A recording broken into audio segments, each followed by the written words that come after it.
Last class में हम लोगों ने कॉम्प्लेक्स फंक्शन के लिमिट और कंटिन्यूटी के बारे में डिस्कस किया था। तो नेक्स्ट पार्ट हम डिस्कस करेंगे डिफरेंशिएबिलिटी ऑफ कॉम्प्लेक्स फंक्शन। तो कॉम्प्लेक्स फंक्शन के डिफरेंशिएबिलिटी चेक करने का जो तरीका है वो भी रियल फंक्शन जैसा ही है, बिकॉज जो डिफरेंट कॉन्सेप्ट यूज कर रहे हैं वो रियल फंक्शन के कॉन्सेप्ट्स हैं। तो हमने लिमिट कंटिन्यूटी वाले पार्ट में भी देखा था। तो जैसे रियल फंक्शन का डिफरेंशिएबिलिटी चेक किया जाता है, वैसे ही कॉम्प्लेक्स फंक्शन की भी डिफरेंशिएबिलिटी हम चेक कर सकते हैं। तो पहले डिफरेंशिएबिलिटी ऑफ रियल फंक्शन ये चेक कैसे किया जाता है, या जो डेरिवेटिव हम कैलकुलेट करते हैं उसका मैथमेटिकल फॉर्मूला देखिए। तो derivative of real function is defined like this. fx एक रियल फंक्शन है और रियल फंक्शन का जो डेरिवेटिव है उसको हम इस तरीके से डिफाइन करते हैं। ये आप लोगों ने स्कूल लेवल में कैलकुलस में पढ़ा है। f dash x is equal to limit h tends to 0 f of x plus h minus fx upon h। तो यहाँ पे बेसिकली डेरिवेटिव क्या रिप्रेजेंट करता है? डेरिवेटिव रिप्रेजेंट करता है x के रिस्पेक्ट में फंक्शन कैसे चेंज हो रहा है। ठीक है, तो अगर आप ध्यान से देखें, ये जो क्वांटिटी है लिमिट h tends to 0, जो न्यूमरेटर में क्वांटिटी है वो रिप्रेजेंट करता है चेंज इन द फंक्शन, और डिनोमिनेटर में जो क्वांटिटी है वो रिप्रेजेंट करता है चेंज इन x। तो एवरीवन नोस किसी भी फंक्शन का डेरिवेटिव ऐसे डिफाइन किया जाता है। f जो है वो x का फंक्शन है, तो डेरिवेटिव का मतलब x के रिस्पेक्ट में फंक्शन में क्या चेंज है। तो न्यूमरेटर में जो डेल्टा f है वो रिप्रेजेंट करता है चेंज इन द फंक्शन, और डिनोमिनेटर में जो डेल्टा x है वो रिप्रेजेंट करता है चेंज इन x। जो h है वही चेंज इन x को रिप्रेजेंट कर रहा है। तो किसी भी रियल फंक्शन का डेरिवेटिव हम इस तरीके से डिफाइन करते हैं। ठीक है, अब क्वेश्चन है कोई फंक्शन डिफरेंशिएबल है वो कैसे पता चलेगा? देखिए क्या लिखा गया है, the function f of x will be differentiable in nature if the above limit exist। Basically जो डेरिवेटिव यहाँ पे लिखा गया है वो लिमिट का फॉर्म में लिखा गया है। तो डेरिवेटिव का मैथमेटिकल डेफिनेशन है वो बेसिकली एक लिमिटिंग वैल्यू का फॉर्म में है। तो फंक्शन डिफरेंशिएबल कब होगा? जब ये लिमिट एग्जिस्ट करेगा। फंक्शन डिफरेंशिएबल कब होगा? जब ये लिमिट एग्जिस्ट करेगा। और लिमिट कब एग्जिस्ट करता है ये मैं लास्ट क्लास में डिस्कस किया था। Limiting value should be path independent. तो फंक्शन डिफरेंशिएबल कब होगा? जब लिमिट एग्जिस्ट करेगा। और लिमिट एग्जिस्ट कब करता है? When limiting value is independent of the path along which h tends to 0। जो लिमिटिंग वैल्यू है वो पाथ इंडिपेंडेंट होना चाहिए। और यहाँ पे हम किस पाथ की बात करेंगे? जिस पाथ के along h tends to 0 ये कंडीशन सेटिस्फाई कर रहा है। h tends to 0, ध्यान रखिएगा h जो है वो 0 की तरफ अप्रोच कर रहा है। तो हमें ऐसा पाथ चूज करना है जिसमें h 0 की तरफ अप्रोच करेगा। h का वैल्यू पॉजिटिव भी हो सकता है, h का वैल्यू नेगेटिव भी हो सकता है। ठीक है, तो यहाँ पे जो बोला गया है लिमिट एग्जिस्ट करने का मतलब लिमिटिंग वैल्यू पाथ इंडिपेंडेंट होना चाहिए। तो suppose this is some point x not. आप चेक करना चाहते हैं इस पॉइंट पे फंक्शन डिफरेंशिएबल है या नहीं है। ठीक है, तो हम क्या करेंगे? x not plus h, h 0 की तरफ अप्रोच करेगा। तो देखिए एक पॉइंट आपने ये लिया x नॉट प्लस h, और दूसरा पॉइंट आपने लिया इस तरफ, ये भी x नॉट प्लस h ही है, लेकिन ये x एक्सिस है। ये जो हम ड्रॉ कर रहे हैं पॉइंट्स ये x एक्सिस के ऊपर। तो हमने x एक्सिस के ऊपर 3 डिफरेंट पॉइंट्स ले लिए, एक x नॉट और बाकी दोनों को हमने बोला x नॉट प्लस h। ठीक है, अब आपको लग सकता है दोनों ही x नॉट प्लस h कैसे है? इस केस में h पॉजिटिव है या नेगेटिव है? पॉजिटिव। और इस केस में h नेगेटिव।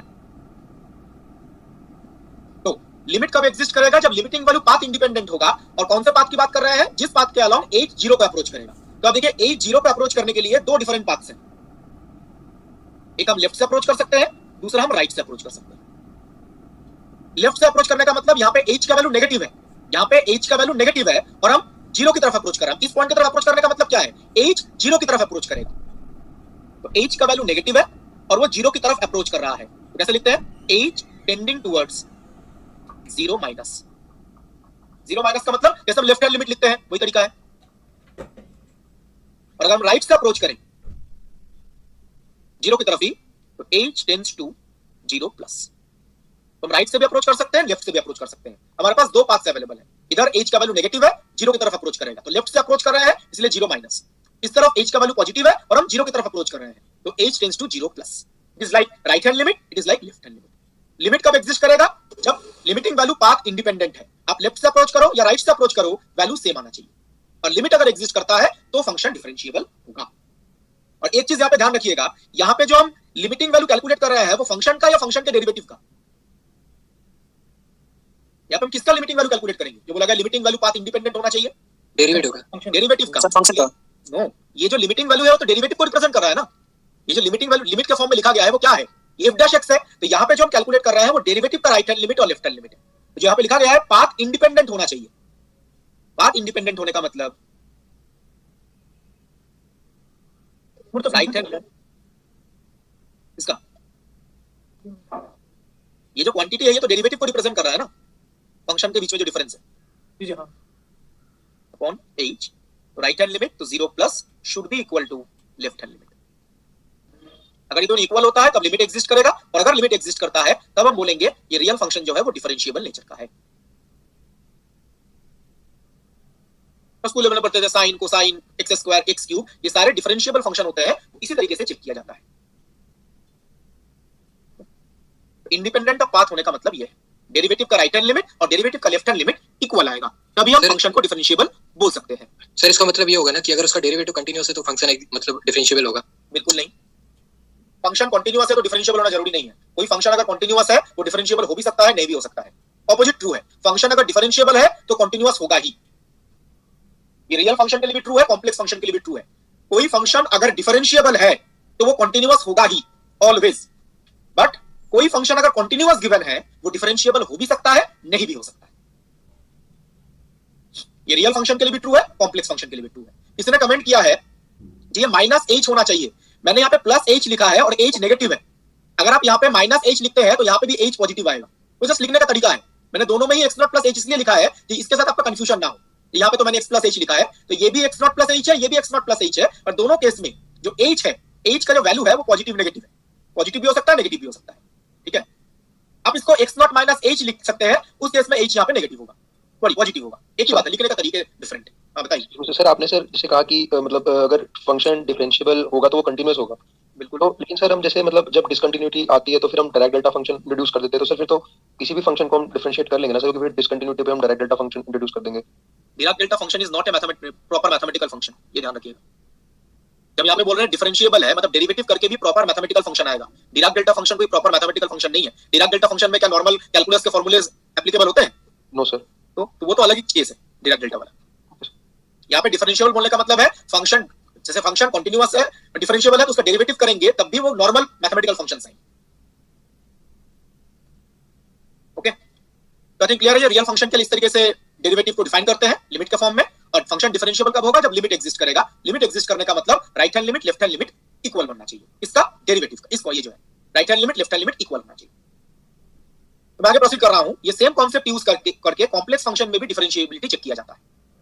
सर यहाँ x नॉट माइनस एच, अगर आप यहाँ पे x नॉट माइनस एच लिखोगे तो यहाँ पे h को पॉजिटिव लिखना पड़ेगा। चलिए आप लोग अगर इसमें कंफर्टेबल ज्यादा है तो मैं इसको चेंज कर देता हूँ, यहाँ पे पॉजिटिव हो जाएगा। बात तो एक ही है, आप कैसे भी लिखो। अब इस केस में यहाँ पर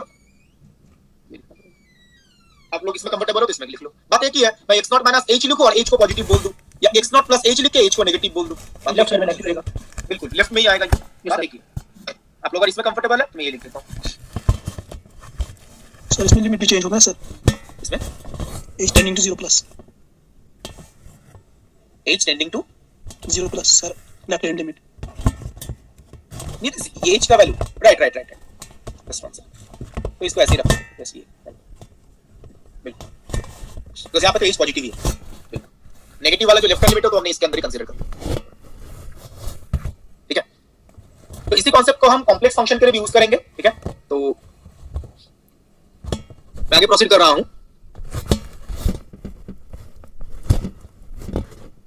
डिफरेंशिएबिलिटी ऑफ कॉम्प्लेक्स फंक्शन, ठीक है। तो हमारे पास एक कॉम्प्लेक्स फंक्शन है f ऑफ z, तो f ऑफ z का जो डेरिवेटिव है उसको भी सिमिलर तरीके से डिफाइन किया जाता है जैसे रियल फंक्शन के लिए बताया गया।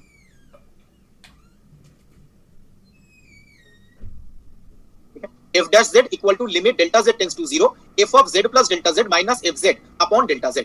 जो पीछे h लिखा गया था, h क्या रिप्रेजेंट करता था? Change in x। h के बदले यहाँ पे डेल्टा z है और डेल्टा z रिप्रेजेंट करता है चेंज इन द फंक्शन, ठीक है। डेल्टा z रिप्रेजेंट करता है चेंज इन द फंक्शन।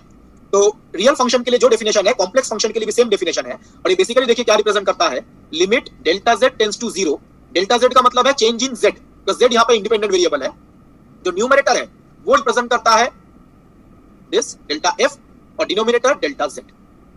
बस यहाँ पर भी f डैश z का मतलब क्या होगा? यहाँ पर भी f डैश z का मतलब ये होगा z के रिस्पेक्ट में फंक्शन में क्या चेंज है, z के रिस्पेक्ट में फंक्शन में क्या चेंज हुआ, इसका मतलब यही है। तो यहाँ पर न्यूमरेटर रिप्रेजेंट करता है फंक्शन में कितना चेंज है डेल्टा f, डिनोमिनेटर रिप्रेजेंट करता है z में कितना चेंज है। तो ये रेशियो रिप्रेजेंट करेगा z के रिस्पेक्ट में फंक्शन में क्या चेंज हुआ। तो यहाँ पे z कॉम्प्लेक्स वेरिएबल है और f कॉम्प्लेक्स फंक्शन। तो यहाँ पर भी फंक्शन डिफरेंशिएबल कब होगा? Same concept, the function will be differentiable in nature if the above limit exist. Function differentiable होगा अगर ये लिमिट एग्जिस्ट करता है, और लिमिट कब एग्जिस्ट करेगा? When the limiting value will be independent of the path along which delta z tends to 0।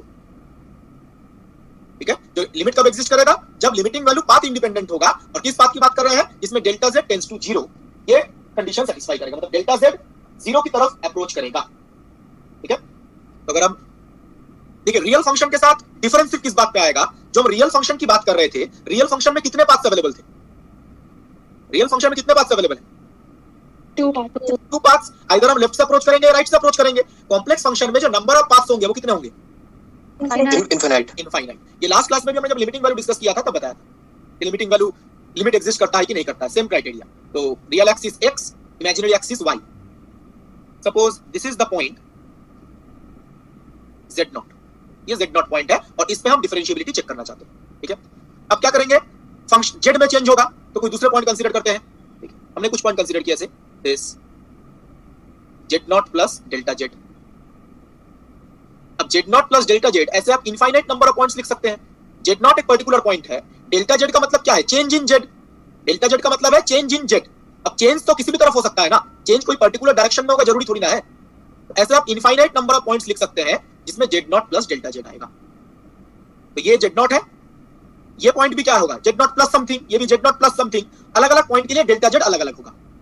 अब आप यहाँ पे नोटिस कीजिए, अगर आप इन दोनों को कनेक्ट करते हैं, अगर आप इस पाथ के अलग अप्रोच कर रहे हैं तो डेल्टा z किसकी तरफ अप्रोच करेगा, सपोज आप लुक एट द पॉइंटर, इस पाथ के अलग अप्रोच कर रहे हैं तो डेल्टा z का वैल्यू किसको अप्रोच करेगा, 0। इस पॉइंट पे लुक एट द पॉइंटर, इस पॉइंट पे डेल्टा z का वैल्यू नॉन जीरो है। At this point value of delta z is non zero. जब हम इस पाथ का अलग अप्रोच करेंगे तो डेल्टा z 0 की तरफ अप्रोच करेगा। ऐसे कितने पाथ्स होंगे, इनफाइनाइट नंबर ऑफ पाथ्स। देखिए मैं ऐसे अप्रोच कर सकते हैं, इनमें से आप किसी भी पाथ के अलग अप्रोच करो, डेल्टा z 0 की तरफ अप्रोच करेगा, कोई भी पाथ। ऐसे आप infinite number of paths draw कर सकते हैं। तो रियल फंक्शन के साथ इसका डिफरेंस सिर्फ यह है, रियल फंक्शन में अप्रोच करने के लिए सिर्फ 2 पाथ्स अवेलेबल हैं, यहां पे infinite number of paths available हैं। तो लिमिट कब एग्जिस्ट करेगा, when limiting value is path independent. इसका मतलब आप इस पाथ का अलग अप्रोच करो, इस पाथ का अलग अप्रोच करो या इस पाथ का अलग अप्रोच करो, रिजल्ट सेम आना चाहिए। जो लिमिटिंग वैल्यू है वो सेम आना चाहिए। लिमिटिंग वैल्यू अगर सेम आता है तो ये लिमिट एग्जिस्ट करेगा, ये लिमिट अगर एग्जिस्ट करता है तो फंक्शन डिफरेंशिएबल होगा। तो रियल फंक्शन के साथ कॉन्सेप्ट सेम है, रियल फंक्शन के साथ कॉन्सेप्ट सेम है। डिफरेंस सिर्फ ये है, रियल फंक्शन के लिए अप्रोच करने के लिए 2 पाथ्स अवेलेबल थे, आइदर लेफ्ट से अप्रोच करेगा या राइट से अप्रोच करेगा। यहां पे अप्रोच करने के लिए infinite number of paths available हैं। क्लियर एवरीवन ये पॉइंट? Yes sir. ठीक है, तो मैं आगे प्रोसीड कर रहा हूं, इसके रिलेटेड एक दो एग्जांपल डिस्कस करते हैं, तभी ये पार्ट समझ में आएगा कि एक्चुअल फंक्शन के लिए हम कैसे चेक करते हैं डिफरेंशिएबिलिटी। तो मैं आगे प्रोसीड कर रहा हूं।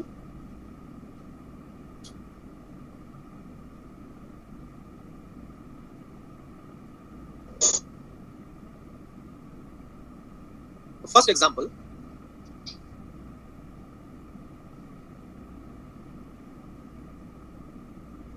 एग्जांपल, यहाँ पे जस्ट किसी ने भी चैट बॉक्स में क्वेश्चन पूछा है, देखिए इसीलिए ना मैं वहां पे माइनस h नहीं लिख रहा था। कॉम्प्लेक्स फंक्शन के केस में जब z और z प्लस डेल्टा z लिखा जाता है, डेल्टा z क्या रिप्रेजेंट करता है, change in the z value. z value में कितना चेंज है। अब ये डेल्टा z तो पॉजिटिव भी हो सकता है, नेगेटिव भी हो सकता है ना। जो चेंज इन z है ये नेगेटिव भी हो सकता है, पॉजिटिव भी हो सकता है, कुछ भी हो सकता है। तो इसके साथ सिमिलर रखने के लिए मैंने यहाँ पे बोला था h आपका पॉजिटिव भी हो सकता है, नेगेटिव भी हो सकता है। इसलिए मैंने यहाँ पे क्या यूज किया था, x0 प्लस h यूज किया था यहाँ पे, सच दैट ये दोनों में जो मैथमेटिकल फॉर्म है वो सेम हो जाए। जैसे वहां पे डेल्टा z पॉजिटिव नेगेटिव कुछ भी हो सकता है, यहाँ पर भी h जो है वो पॉजिटिव नेगेटिव कुछ भी हो सकता है। सिमिलर नोटेशन इसलिए मैंने वहां पे यूज किया था। जैसे वहां पे z प्लस डेल्टा z था, यहाँ पे x प्लस h है। h यहाँ पे पॉजिटिव भी हो सकता है, नेगेटिव भी हो सकता है। सिमिलरली यहाँ पर डेल्टा z पॉजिटिव भी हो सकता है, नेगेटिव भी हो सकता है। तो सिमिलर मैथमेटिकल नोटेशन मैंने यूज किया, इसलिए मैंने वहां पे माइनस h मैंने लिख रहा था। ठीक है, एग्जांपल डिस्कस करते हैं। तो फर्स्ट एग्जांपल, सपोज फंक्शन हमारे पास है f ऑफ z। एक सिंपल से एग्जांपल से स्टार्ट करते हैं, z क्यूब। सपोज ये हमारे पास एक कॉम्प्लेक्स फंक्शन है z क्यूब। z क्यूब का फॉर्म x और y के टर्म्स में क्या होता है ये भी हमने पहले डिस्कस किया है। ठीक है, तो इसका डिफरेंशिएबिलिटी हम चेक करना चाहते हैं। तो f डैश z जो डेफिनेशन बताया गया वो यूज करते हैं, limit delta z tends to 0 f of z plus delta z minus f of z upon delta z। Definition था। नाउ रिप्लेस करते हैं जो फंक्शन है, तो limit delta z tends to 0 f of z plus delta z होगा z plus delta z whole cube minus f of z, sorry f of z कितना है, z cube divided by delta z। ठीक है। अब जैसे बताया था delta z tends to 0, ऐसे इनफाइनाइट नंबर ऑफ पाथ्स हो सकते हैं, infinite number of paths. Suppose this is x, this is y, this is z0, suppose this is z0 plus delta z, this is point a, suppose z0 जो point है this is point a और z0 plus delta z जो point है वो point b है। Now हमें ऐसे path के अलॉन्ग अप्रोच करना है कि डेल्टा z 0 को अप्रोच करे। तो आप यहां पे नोटिस कीजिए, आप इस पाथ के अलॉन्ग भी अप्रोच कर सकते हैं, कोई दूसरा पाथ कर भी ले सकते हैं। आप किसी भी पाथ के अलॉन्ग अप्रोच कीजिए, डेल्टा z 0 को अप्रोच करेगा, कोई भी पाथ। ऐसा आप infinite number of paths draw कर सकते हैं। इनमें से आप कोई भी पाथ के अलॉन्ग अप्रोच कीजिए, डेल्टा z जो है वो 0 को अप्रोच करेगा। तो ये अगर हम सिंपल कैलकुलेशन करते हैं, a plus b whole cube का फॉर्मूला यूज कीजिए, तो limit delta z tends to 0, a plus b whole cube, a cube plus 3a square b plus 3ab square plus b cube, a plus b whole cube का formula use करें, minus f of z, z cube, और denominator में क्या है delta z।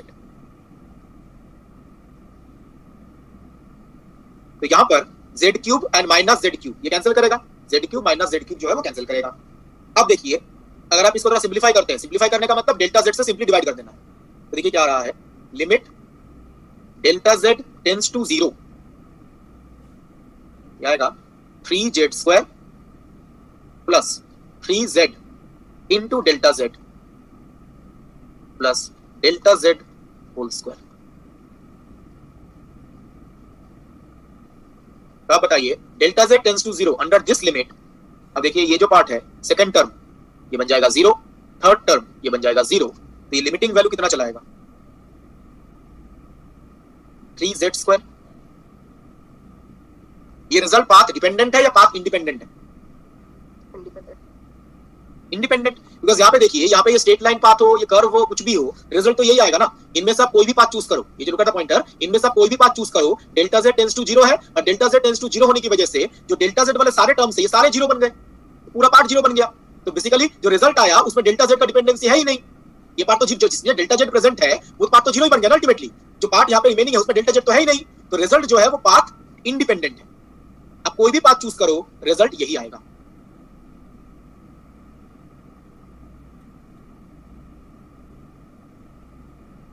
Okay, तो result अगर path independent है तो लिमिट एग्जिस्ट करेगा या नहीं करेगा? Limit will exist. ये जो लिमिटिंग वैल्यू है ये लिमिट जो एग्जिस्ट करेगा। एवरीवन इस स्लाइड में जो कैलकुलेशन किया गया स्टेप बाय स्टेप क्लियर है? Yes, sir. ठीक है, जी सर। तो लिमिटिंग वैल्यू पाथ इंडिपेंडेंट है तो लिमिट एग्जिस्ट करेगा। मैं आगे प्रोसीड कर रहा हूं। पाथ इंडिपेंडेंट का दोबारा समझाते हैं। पाथ अगर डिपेंडेंट होता तो स्लोप पे डिपेंड करता ना, कोई पाथ का पैरामीटर पे डिपेंड करता। यहाँ पे ये जो स्ट्रेट लाइन है, ये जो स्ट्रेट लाइन है, अगर पाथ पे डिपेंड करता तो जो पाथ है उसके स्लोप पे भी डिपेंड करता। इस कैलकुलेशन में कहीं पे कोई स्लोप का डिपेंडेंसी आया है? No sir. ठीक है, इसलिए हम बोल रहे हैं पाथ इंडिपेंडेंट है। लास्ट क्लास में जब हम लिमिटिंग वैल्यू चेक कर रहे थे, जो लिमिट एग्जिस्ट करेगा या नहीं करेगा, उसमें जब स्लोप पे डिपेंड कर रहा था, स्लोप मतलब m पे डिपेंड कर रहा था, तब हम बोल रहे थे पाथ डिपेंडेंट, और जब m पे डिपेंड नहीं कर रहा था तो पाथ इंडिपेंडेंट। इसमें क्या रिजल्ट स्लोप पे डिपेंड कर रहा है? No sir. तो इसलिए हम इसको बोल रहे हैं पाथ इंडिपेंडेंट, क्योंकि स्लोप पे डिपेंड नहीं कर रहा है। It does not depend on the slope of the path. Thank you. Any other question in this? तो मैं आगे प्रोसीड कर रहा हूं। तो रिजल्ट पाथ इंडिपेंडेंट है तो लिमिट एग्जिस्ट करेगा। प्लीज म्यूट करके रखिए, इसका माइक अनम्यूट है। निधि पूनिया म्यूट कर लो अपने आप को। सो लिमिट विल एग्जिस्ट, और लिमिट एग्जिस्ट करने का मतलब है फंक्शन डिफरेंशिएबल है। f of z, z cube, this function is differentiable in nature। इस तरीके से हम फंक्शन का डिफरेंशिएबिलिटी चेक कर सकते हैं। An important thing, ये जो स्टेटमेंट यहाँ पे लिखा गया है, this function is differentiable in nature। जब ये इसे स्टेटमेंट लिखा है, जो फंक्शन है जो डिफरेंशिएबल नेचर का है, डिफरेंशिएबल नेचर का मतलब it is differentiable at all points in the complex Argand plane. Differentiable nature का मतलब है it is differentiable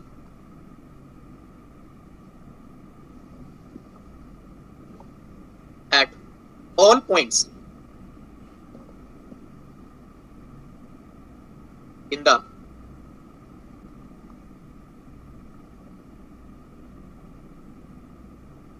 finite complex plane. कोई फंक्शन डिफरेंशिएबल इन नेचर ये लिखा गया है, इसका मतलब है वो फाइनाइट कॉम्प्लेक्स प्लेन के ऊपर सारे पॉइंट्स पे फंक्शन डिफरेंशिएबल है। फाइनाइट कॉम्प्लेक्स प्लेन का मतलब है z के जो फाइनाइट वैल्यूज हैं, मतलब z इक्वल टू इंफिनिटी पे क्या होगा वो पता नहीं है। फाइनाइट कॉम्प्लेक्स प्लेन का मतलब है for all finite values of z, ठीक है। फाइनाइट कॉम्प्लेक्स प्लेन का मतलब है for all finite values of z। z equal to infinity या माइनस इंफिनिटी पे क्या होगा वो यहाँ पे नहीं बताया जा रहा है। फाइनाइट वैल्यूज ऑफ z के लिए फंक्शन डिफरेंशिएबल होगा। डिफरेंशिएबल इन नेचर ये स्टेटमेंट का मतलब है function is differentiable for all finite values of z। z के सारे फाइनाइट वैल्यूज के लिए फंक्शन डिफरेंशिएबल है, ठीक है। Clear point. नाउ आप मुझे बताइए यहाँ पे जो फंक्शन चूज किया गया था z क्यूब, इसमें z का पॉजिटिव पावर था या नेगेटिव पावर था? Positive power. इंटीजर पावर या fraction power? Fractional power. Integer power. अगर आप यहाँ पर ये z क्यूब ना होके z to the power n भी होता, where n is a positive integer, तो सपोज हमारे पास फंक्शन है z to the power n. Another example.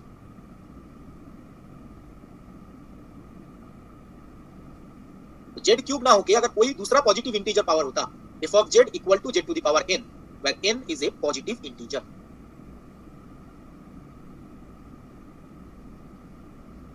Okay? ये सेम कैलकुलेशन जो हमने z क्यूब के लिए परफॉर्म किया, अगर आप इसके लिए भी चेक करें, ये भी डिफरेंशिएबल नेचर का है। z क्यूब के लिए जो हमने कैलकुलेशन किया, सेम कैलकुलेशन अगर आप z to the power n के लिए, n क्या है? पॉजिटिव इंटीजर, तो ये फंक्शन भी डिफरेंशिएबल नेचर का आएगा। This is also differentiable in nature. n क्या होना चाहिए? पॉजिटिव इंटीजर होना। z square, z cube, z to the power 4, z to the power 10, z to the power 20, कोई भी पॉजिटिव इंटीजर पावर है तो वो फंक्शन जो है वो डिफरेंशिएबल होगा। जैसे z क्यूब के लिए कैलकुलेट किया, वैसे आप z to the power n के लिए भी कैलकुलेशन कर सकते हैं, ठीक है। तो z to the power n differentiable है, ये आप चेक कर सकते हैं ना। अगर आपको पूछा जाए z to the power n अगर डिफरेंशिएबल है तो f डैश z क्या आएगा? क्या आंसर होगा? z to the power n differentiable है, ये आप कैलकुलेट कर सकते हैं। n z की पावर n minus 1। बिल्कुल। फंक्शन अगर डिफरेंशिएबल है तो जैसे आप रियल फंक्शन का डेरिवेटिव करते हैं, वैसे ही कॉम्प्लेक्स फंक्शन के डेरिवेटिव कैलकुलेट करेंगे। यहाँ पे z to the power n differentiable है, तो जैसे आप रियल फंक्शन का डेरिवेटिव कैलकुलेट करते हो, वैसे ही इसका डेरिवेटिव कैलकुलेट करो। जैसे x to the power n का डेरिवेटिव होता है n x to the power n minus 1, तो z to the power n का डेरिवेटिव होगा n z to the power n minus 1। Okay. Now किसी ने चैट बॉक्स में कमेंट किया है कि यहाँ पे हम इंटीजर पावर की बात कर रहे हैं तो फ्रैक्शनल पावर के अलाउड नहीं है। वही मेरा नेक्स्ट पॉइंट है जो डिस्कस करूंगा। जब z to the power n है, n क्या होना चाहिए? पॉजिटिव इंटीजर, तब यह फंक्शन डिफरेंशिएबल होगा। n अगर नेगेटिव इंटीजर हो जाता है या फ्रैक्शन हो जाता है, तब यह फंक्शन डिफरेंशिएबल नेचर का नहीं होगा। क्यों? डिस्कस कर रहा हूं। ये पॉजिटिव इंटीजर है तभी डिफरेंशिएबल नेचर का है। ये अगर नेगेटिव हो जाए या फ्रैक्शन हो जाए, फ्रैक्शनल पावर हो जाए, तो ये डिफरेंशिएबल नेचर का नहीं होता। ध्यान रखिएगा, डिफरेंशिएबल नेचर का मतलब है it is differentiable at all points. जितने भी फाइनाइट वैल्यूज ऑफ z है, सारे पॉइंट्स पे डिफरेंशिएबल है। तो नेक्स्ट हम डिस्कस करेंगे अगर ये नेगेटिव या फ्रैक्शन हो जाए n का वैल्यू, तो क्या प्रॉब्लम आएगा। तो मैं आगे प्रोसीड कर रहा हूं।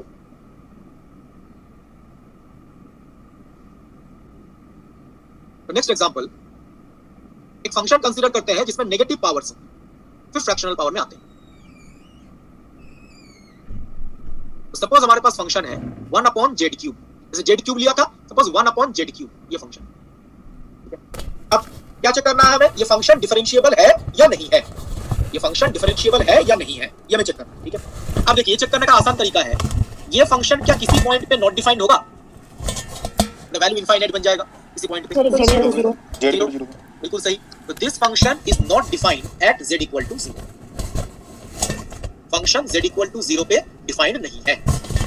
नाउ लास्ट क्लास में डिस्कस किया था, फंक्शन कंटीन्यूअस होने का पहला कंडीशन होता है फंक्शन डिफाइंड होना चाहिए। कोई भी फंक्शन कंटीन्यूअस होगा किसी पॉइंट पे, उसका पहला कंडीशन होता है फंक्शन डिफाइंड होना चाहिए। तो ये फंक्शन अगर z इक्वल टू 0 पे डिफाइंड नहीं है, तो z इक्वल टू 0 पे कंटीन्यूअस होगा, डिसकंटीन्यूअस होगा? डिसकंटीन्यूअस।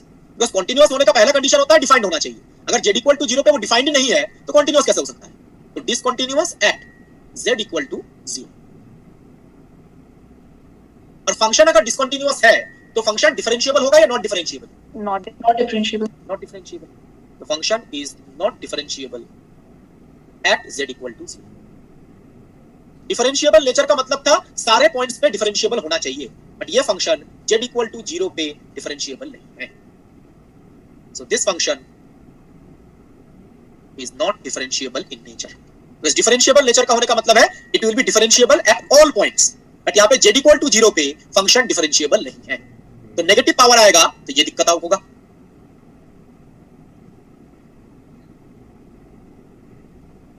समझ में एग्जांपल ये क्यों डिफरेंशिएबल नहीं है? Yes, sir. नेक्स्ट एग्जांपल, अगर फ्रैक्शनल पावर हो जाए तो क्या दिक्कत है? अभी मैं सिंपल से एग्जांपल ले रहा हूं, बाद में जब हम सिंगुलर पॉइंट ये इन सब के बारे में और डिटेल्स में पढ़ेंगे तो थोड़े से कॉम्प्लिकेटेड से एग्जांपल भी डिस्कस करेंगे. स्टार्टिंग पार्ट इज मैं सिंपल एग्जांपल्स ले रहा हूं. f of z equal to suppose हुआ square root of z. Square root of z का मतलब z to the power 1/2. Now अगर आप इस फंक्शन का डेरिवेटिव कैलकुलेट करो f डैश z, जैसे x के पावर का कैलकुलेट करते हैं तो यहाँ चेक कीजिए आएगा 1/2 रूट z. जैसे आप x के पावर का डेरिवेटिव कैलकुलेट करते हैं, ठीक है. अब आप मुझे बताइए ये डेरिवेटिव आपने लिखा, ये डेरिवेटिव क्या सारे पॉइंट पे डिफाइंड है? No, कहां पे डिफाइंड नहीं है? 0 पे. z equal to 0. तो इस फंक्शन का जो डेरिवेटिव है it is not defined at z equal to 0. तो फंक्शन का डेरिवेटिव अगर एक पॉइंट पे डिफाइंड नहीं है तो क्या उस पॉइंट पे फंक्शन डिफरेंशिएबल होगा? Not differentiable. Not differentiable. तो देखिए फ्रैक्शनल पावर है तो ये प्रॉब्लम आ जाएगा. पॉजिटिव इंटीजर पावर है तो उस केस में डिफरेंशिएबल है. नेगेटिव पावर है तब भी दिक्कत है. फ्रैक्शनल पावर है तब भी दिक्कत है. हाँ क्या क्वेश्चन था सर? अगर पावर 5/2 होती तो तब भी मतलब सेकंड ऑर्डर डेरिवेटिव करो, सेकंड थर्ड ऑर्डर करो. तो सर मतलब हायर ऑर्डर्स के लिए फिर मतलब अगर हायर ऑर्डर्स भी डिफरेंशिएबल मतलब उस पॉइंट पे डिफरेंशिएबल नहीं है तो हम काउंट नहीं करेंगे. बिल्कुल. ठीक है सर हाँ बताइए. सर जैसे 1/x होता है उसको अगर डिफरेंशिएट करते हैं हम तो वो -1/x² आता है, तो वो तो डिफरेंशिएट मतलब निकलता है ना सर उसका डेरिवेटिव. वो x इक्वल टू 0 छोड़ के बाकी सारे पॉइंट्स के लिए होता है. जो 1/x है वो कहां पे डिफाइंड नहीं है? x = 0. 0 पे. तो जो -1/x² है वो डिफरेंशिएबल है but except x equal to 0. तो ये भी जो है ये जो 1/z³ जो लिखा गया है ये डिफरेंशिएबल है लेकिन एक्सेप्ट दिस पॉइंट, इस पॉइंट को छोड़ के. और मैंने यहाँ पे नॉट डिफरेंशिएबल क्यों लिखा? डिफरेंशिएबल का मतलब क्या था? डिफरेंशिएबल होने का मतलब क्या लिखा गया था यहाँ पर? Eight all points in the finite differentiable मतलब डिफरेंशिएबल होना चाहिए एट ऑल पॉइंट्स. तो ये फंक्शन क्या सारे पॉइंट्स पे डिफरेंशिएबल है? It is not differentiable. इसलिए मैं लिख रहा हूं नॉट डिफरेंशिएबल. आप ऐसे भी सोच सकते हैं this function is differentiable except z equal to 0. हां सर. हां सर अगर ऐसा होगा कोई फंक्शन z-1 करके तो एट z इक्वल टू 1 होना डिफरेंशिएबल होगा, कुछ ऐसा तो नहीं जो हो जाए? नहीं फंक्शन एग्जैक्टली बताइए क्या है? z-1 पावर में क्या है? पावर में मान लीजिए 2 है या 3 है, उस केस में दिक्कत नहीं है ना, उसमें पॉजिटिव पावर से आएंगे. और अगर उसमें पावर -1 है या -2 है तब वो तब वहां पे जैसे मैं और कुछ एग्जांपल लिख रहा हूं. ये सारे एग्जांपल मैंने z इक्वल टू 0 के अबाउट लिए हैं. बस जरूरी थोड़ा हर बार z इक्वल टू 0 ही आएगा. कोई दूसरा पॉइंट भी आ सकता है. प्लीज म्यूट करके रखिए, मैं एक्सप्लेन कर लेता हूं, फिर डाउट है तो अनम्यूट कीजिएगा. क्वेश्चन करने के बाद खुद ही म्यूट कर लीजिए जो भी क्वेश्चन कर रहे हैं. ये बाकी लोग माइक ऑन मत कीजिए. सपोज हमारे पास एक फंक्शन है z-1 होल स्क्वायर. अब इनका क्वेश्चन था ये क्या होगा डिफरेंशिएबल. अब मुझे बताइए z-1 होल स्क्वायर का मतलब है z² - 2z + 1. इसके अंदर z के पॉजिटिव इंटीजर पावर से नेगेटिव इंटीजर पावर से पॉजिटिव इंटीजर, तो ये डिफरेंशिएबल होगा. It is differentiable everywhere at all points.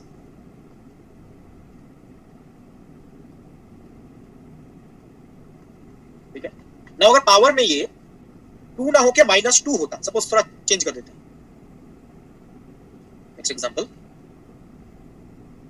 Suppose ये होता 1/z-1 होल स्क्वायर. पावर को पॉजिटिव से नेगेटिव कर दिया सपोज. तो अब मुझे बताइए ये फंक्शन कहां पे डिफाइंड नहीं है? बिल्कुल. अगर z इक्वल टू 1 पे डिफाइंड नहीं है तो कंटीन्यूअस नहीं होगा, और कंटीन्यूअस नहीं है तो डिफरेंशिएबल भी नहीं होगा. This function is not differentiable at z equal to 1. तो नेगेटिव पावर आता है ना तो कुछ ना कुछ गड़बड़ तो होगा ही. कुछ पॉइंट्स होंगे जहां पे फंक्शन डिफरेंशिएबल नहीं होगा. जैसे यहाँ पे z equal to 1. Any other doubts? मतलब सर पावर्स जब भी नेगेटिव होंगी या फिर फ्रैक्शन में होंगी तो हमेशा नॉन डिफरेंशिएबल ही रहेगा. बिल्कुल. मतलब डिफरेंशिएबल नेचर का नहीं होगा. मतलब कुछ अगर नेगेटिव पावर या फ्रैक्शनल पावर आ जाए तो कुछ ना कुछ पॉइंट्स ऐसे जरूर आएंगे जहां पे वो डिफरेंशिएबल नहीं है. कुछ ना कुछ पॉइंट्स आएंगे ही आएंगे. तो सर नेगेटिव और फ्रैक्शन वाला को देखिए नॉन डिफरेंशिएबल. बिल्कुल. लेकिन ऐसा सपोज हो गया, सपोज ए क्वेश्चन, मैं और एक एग्जांपल देता हूं. देखिए अब देखिए एमसीक्यू क्वेश्चन के साथ आप लोग डील करेंगे एग्जाम में. ठीक है. अब एमसीक्यू क्वेश्चन में ऑप्शन कैसे लिखा जाता है? उसमें भी डिपेंड करता है कौन सा करेक्ट आंसर है। सपोज हमने क्वेश्चन में एक फंक्शन गिवन है f of z is equal to z² upon z minus 1 into z plus 2, ऐसा एक फंक्शन दिया हुआ है, ऐसा एक फंक्शन दिया हुआ है। आप कोई बता सकता है ये फंक्शन कहां पे डिफाइंड नहीं है? 1 and minus 2. 1 and minus 2। इसका मतलब है this function is not differentiable, बस 1 और -2 पे ये डिफाइंड नहीं है। It is not differentiable at z equal to 1 and -2। ठीक है, अब देखिए ऑप्शन में क्या क्या रह सकता है। हो सकता है ऑप्शन में दिया रहे अगर ये 2 पॉइंट पे डिफरेंशिएबल नहीं है तो क्या हम डिफरेंशिएबल नेचर का बोल सकते हैं इसको? No sir. नो सर, बस डिफरेंशिएबल नेचर का होने के लिए सारे पॉइंट्स पे डिफरेंशिएबल होना चाहिए। तो this function is not differentiable in nature. तो हो सकता है ऑप्शन में ये लिखा रहे नॉट डिफरेंशिएबल इन नेचर। बस डिफरेंशिएबल नेचर का होने का मतलब है सारे पॉइंट्स पे एनालिटिक डिफरेंशिएबल होना चाहिए। या हो सकता है ऑप्शन में ये दिया रहे दिस फंक्शन इज डिफरेंशिएबल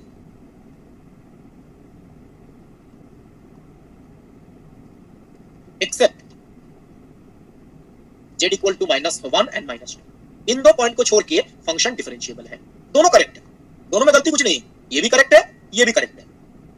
आपको ऑप्शन जैसे लिखा गया है उस पर डिपेंड करता है कैसे फ्रेम किया गया है। यहाँ पे नॉट डिफरेंशिएबल होने का मतलब क्यों है? Because this is not differentiable at all points. Differentiable nature का मतलब है सारे पॉइंट पे डिफरेंशिएबल होना चाहिए, बट ये 2 पॉइंट पे नहीं है इसलिए डिफरेंशिएबल नेचर का नहीं है। भैया ऐसे भी बोल सकते हैं डिफरेंशिएबल तो है बट एक्सेप्ट दिस 2 पॉइंट्स। दोनों करेक्ट स्टेटमेंट्स हैं। ठीक है, ऑप्शन कैसे फ्रेम किया गया है उस पर डिपेंड करता है कौन सा करेक्ट आंसर है। ठीक है, एवरीवन क्लियर है? Example yes Yes, sir. sir. Yes, sir. तो मैं आगे प्रोसीड कर रहा हूं। तो यहाँ पे हमने देखा अगर फंक्शन के अंदर ऐसे पॉजिटिव इंटीजर पावर्स हैं तो वो डिफरेंशिएबल होगा, नेगेटिव पावर है या फ्रैक्शनल पावर है तो कुछ पॉइंट्स पे डिफरेंशिएबल नहीं भी हो सकता है। तो इसी के रिलेटेड एक इंपॉर्टेंट पॉइंट है जो एग्जामिनेशन के लिए आपको याद रखना जरूरी है, ये आप लोग को एग्जाम में क्वेश्चन सॉल्व करने में हेल्प करेगा। देखिए क्या लिखा गया है, since z to the power n where n is positive integer is differentiable at every point in the finite complex plane, therefore any function of this format will be differentiable at every point, will also be differentiable at every point. This thing is important, very important concept। Exam में आपको question solve करने में help करेगा। क्या बोला गया? z to the power n, n क्या है? पॉजिटिव इंटीजर, तो z to the power n differentiable nature का है, ये अभी हमने डिस्कस किया। And is differentiable at every point in the finite complex plane. Finite complex plane में सारे पॉइंट्स पे ये डिफरेंशिएबल है।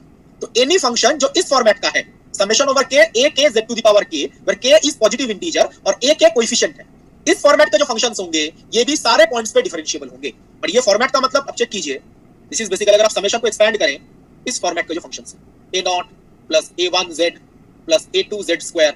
अब देखिए इस फंक्शन के अंदर भी z के पॉजिटिव इंटीजर पावर्स है या नेगेटिव इंटीजर पावर्स है? पॉजिटिव इंटीजर पावर्स, इसलिए ये डिफरेंशिएबल नेचर के positive integer powers of z only.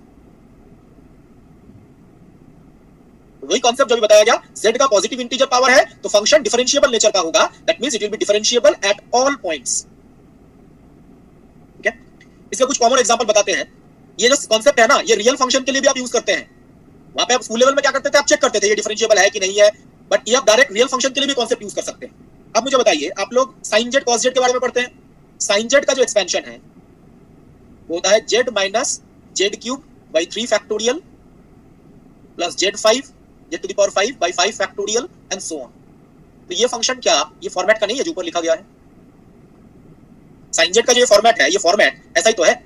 इसके अंदर क्या प्रेजेंट है? Positive integer powers. ये डिफरेंशिएबल होगा या नहीं होगा? होगा डिफरेंशिएबल सर। होगा। सपोज दूसरा example e to the power minus z, e to the power minus z का अगर आप एक्सपेंशन लिखें इसमें भी सिर्फ पॉजिटिव इंटीजर पावर्स ही होते हैं, z z square z cube and so on. All these are differentiable in nature. cos hyperbolic z, anyone? cos hyperbolic z का सीरीज एक्सपेंशन क्या होता है? cos हाइपरबोलिक z का series expansion So 1 plus z square by 2 factorial plus z power 4 by 4 factorial। cos hyperbolic z का series expansion cosine की तरह ही है, सारे टर्म्स प्लस में आएंगे। कोसाइन के सीरीज एक्सपेंशन में प्लस माइनस आता है, cos हाइपरबोलिक में सारे प्लस साइन के साथ आएंगे। यहाँ पे हमने कुछ एग्जांपल लिखा, इन सारे फंक्शंस के अंदर z के पॉजिटिव इंटीजर पावर्स आ रहे हैं, ये सारे इस फॉर्मेट के हैं जो ऊपर लिखा गया है। This functions will be differentiable at all points. These are differentiable exam में चेक करने का जरूरत नहीं है, जस्ट आप ये कॉन्सेप्ट यूज कीजिए, पॉजिटिव इंटीजर पावर है तो ये डिफरेंशिएबल होगा एट ऑल पॉइंट्स। और यहाँ पे ऑल पॉइंट्स का मतलब हम फाइनाइट कॉम्प्लेक्स प्लेन की बात कर रहे हैं, all points in the finite complex plane.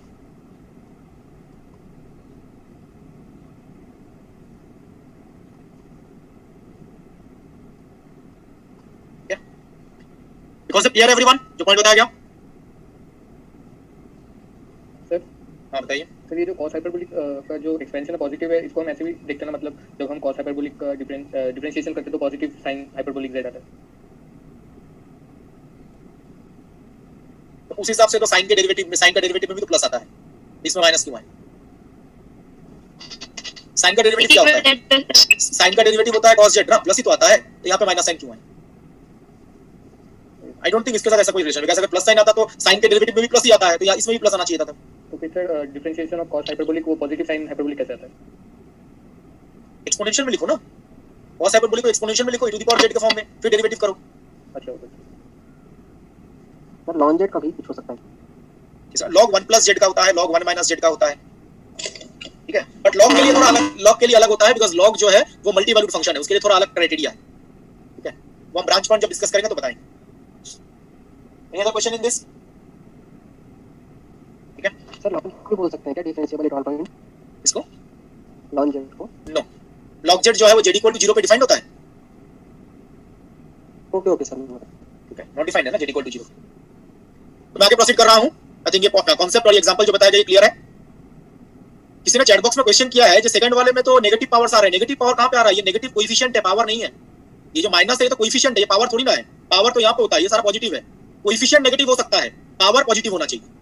Coefficient can be negative और पॉजिटिव, ये माइनस साइन कोएफिशिएंट का है, पावर का नहीं। तो मैं आगे प्रोसीड कर रहा हूं विद द नेक्स्ट एग्जांपल। हम यहां पे डिफरेंशिएबिलिटी चेक कर रहे थे, एक दूसरा फंक्शन कंसीडर करते हैं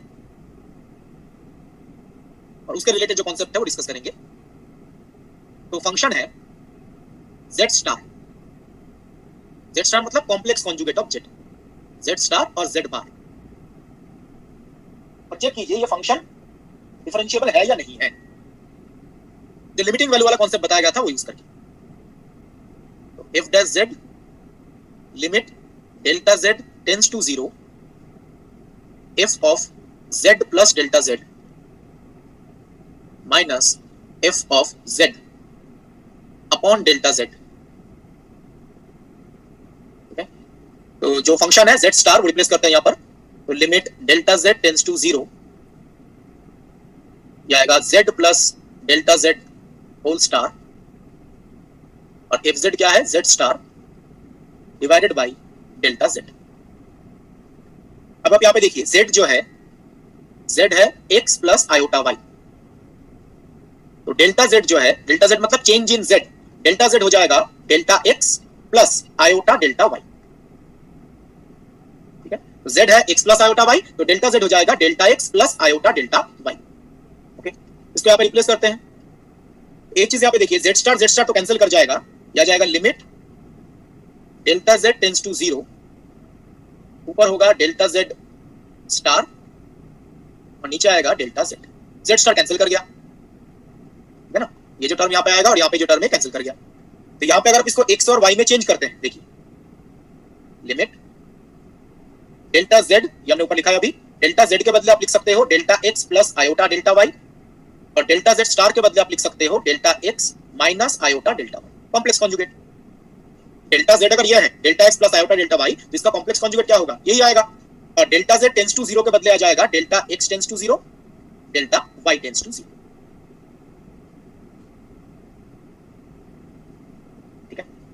Now, if you remember, यहां पर हम किस पाथ के अलॉन्ग मूव करेंगे? पहले जब हमने लिमिटिंग वैल्यू चेक करने का तरीका बताया था, क्या पाथ चूज किया था याद है?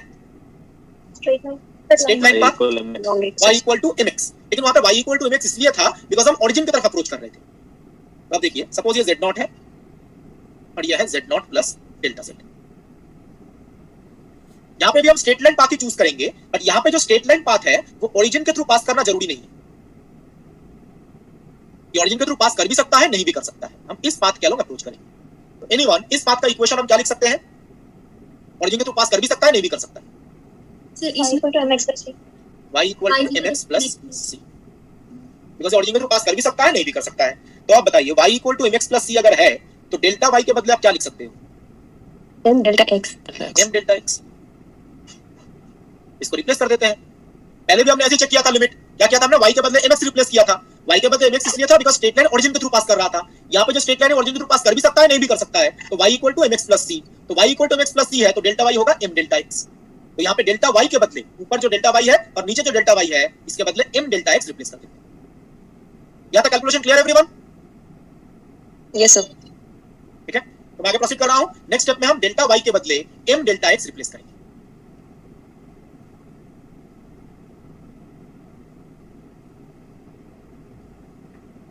तो हम f डैश z कैलकुलेट कर रहे थे, तो f dash z is equal to limit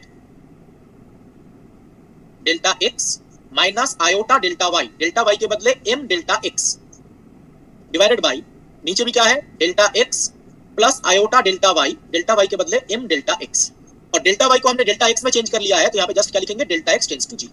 delta y को हमने डेल्टा x में चेंज कर लिया है, तो अब बताइए ये इक्वल टू क्या आएगा? ऊपर नीचे डेल्टा x कैंसिल कर जाएगा। minus 1 minus iota m divided by 1 plus iota m. 1 minus iota m by 1 plus iota m। तो बताइए ये लिमिटिंग वैल्यू पाथ डिपेंडेंट है या पाथ इंडिपेंडेंट? dependent. इंडिपेंडेंट है। m पे डिपेंड करता है। इट डिपेंड्स ऑन स्लोप, इस स्लोप पे डिपेंड करता है ना, m तो स्लोप ही है। किसी का माइक ऐसा हो रहा है। सिंस ये please mic Sandeep Kumar, it depends on slope m, इसका मतलब है जो लिमिटिंग वैल्यू है वो पाथ डिपेंडेंट है। अलग अलग पाथ के लिए स्लोप अलग अलग होगा और स्लोप अलग अलग है तो रिजल्ट अलग अलग आएगा। तो रिजल्ट इज पाथ डिपेंडेंट, और सिंस रिजल्ट पाथ डिपेंडेंट है इसका मतलब लिमिट एग्जिस्ट नहीं करता, लिमिट डज नॉट एग्जिस्ट। और सिंस लिमिट एग्जिस्ट नहीं करता इसलिए हम बोल सकते हैं जो फंक्शन है वो डिफरेंशिएबल नेचर का नहीं है। तो डिफरेंशिएबल होने के लिए लिमिट एग्जिस्ट करना जरूरी है। तो fz equal to z star is not differentiable in nature. तो z का जो कॉम्प्लेक्स कॉन्जुगेट है वो डिफरेंशिएबल नेचर का नहीं है बिकॉज़ z स्टार के लिए लिमिटिंग वैल्यू पाथ डिपेंडेंट है, तो लिमिट एग्जिस्ट नहीं करेगा, और सिंस लिमिट एग्जिस्ट नहीं करेगा फंक्शन डिफरेंशिएबल नेचर का नहीं है।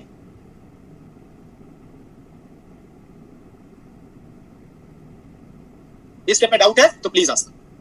पीछे क्वेश्चन किया हमने for z equal to z cube sir, उसमें लास्ट एंड में z की वैल्यू सर ये हमने x प्लस आयोटा y लेके वहां पे ऐसा क्यों करके देखिए सेम आंसर आएगा। Please check it, same answer आएगा। उसमें डेल्टा z वाला पार्ट क्या एग्जिस्ट कर रहा था? उन्होंने क्वेश्चन किया है जो पिछला एग्जांपल है, पिछले एग्जांपल में हमने यहाँ पे ये डेल्टा x में चेंज क्यों नहीं किया? अब मुझे बताइए कैलकुलेट करने के बाद ये डेल्टा z वाला पार्ट तो जीरो ही बन गया ना। अगर आप डेल्टा z के बदले delta x plus iota delta y लिख भी देते तो क्या आंसर में कोई चेंज आता? सपोज आपने यहाँ पे डेल्टा z के बदले लिख दिया delta x plus iota delta y, ये तो जीरो ही बनेगा। ठीक है, इसलिए यहाँ पे हमने चेंज नहीं। अगर आपने चेंज कर भी दिया होता आंसर में कोई फर्क नहीं पड़ता। यू कैन चेक, इसमें भी आप चेक करके देख सकते हैं। डेल्टा z के बदले delta x plus iota delta y। इस वाले केस में फर्क क्यों पड़ा? इस वाले केस में डेल्टा z भी है, डेल्टा z स्टार भी है, डेल्टा z भी है, डेल्टा z स्टार भी है, इसलिए पार्ट कैंसिल नहीं कर रहा है, ये m पे डिपेंड करेगा। ठीक है, और कोई क्वेश्चन इसमें? सर यहाँ पे भी पार्ट करने का तरीका पहले जैसा ही रहेगा जैसे पहले चूज किया था? बिल्कुल स्ट्रेट लाइन।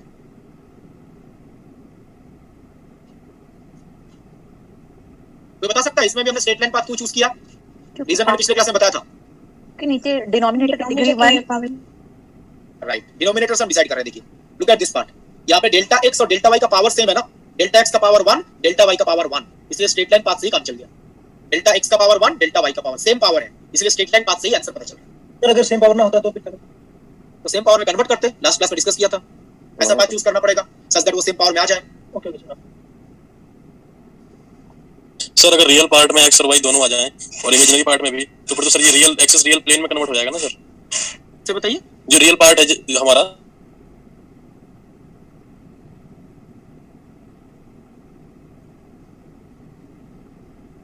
प्लस आयोटा, जैसे सर x z स्क्वायर है तो सर उसमें x और y दोनों आ जाएंगे ना रियल पार्ट में।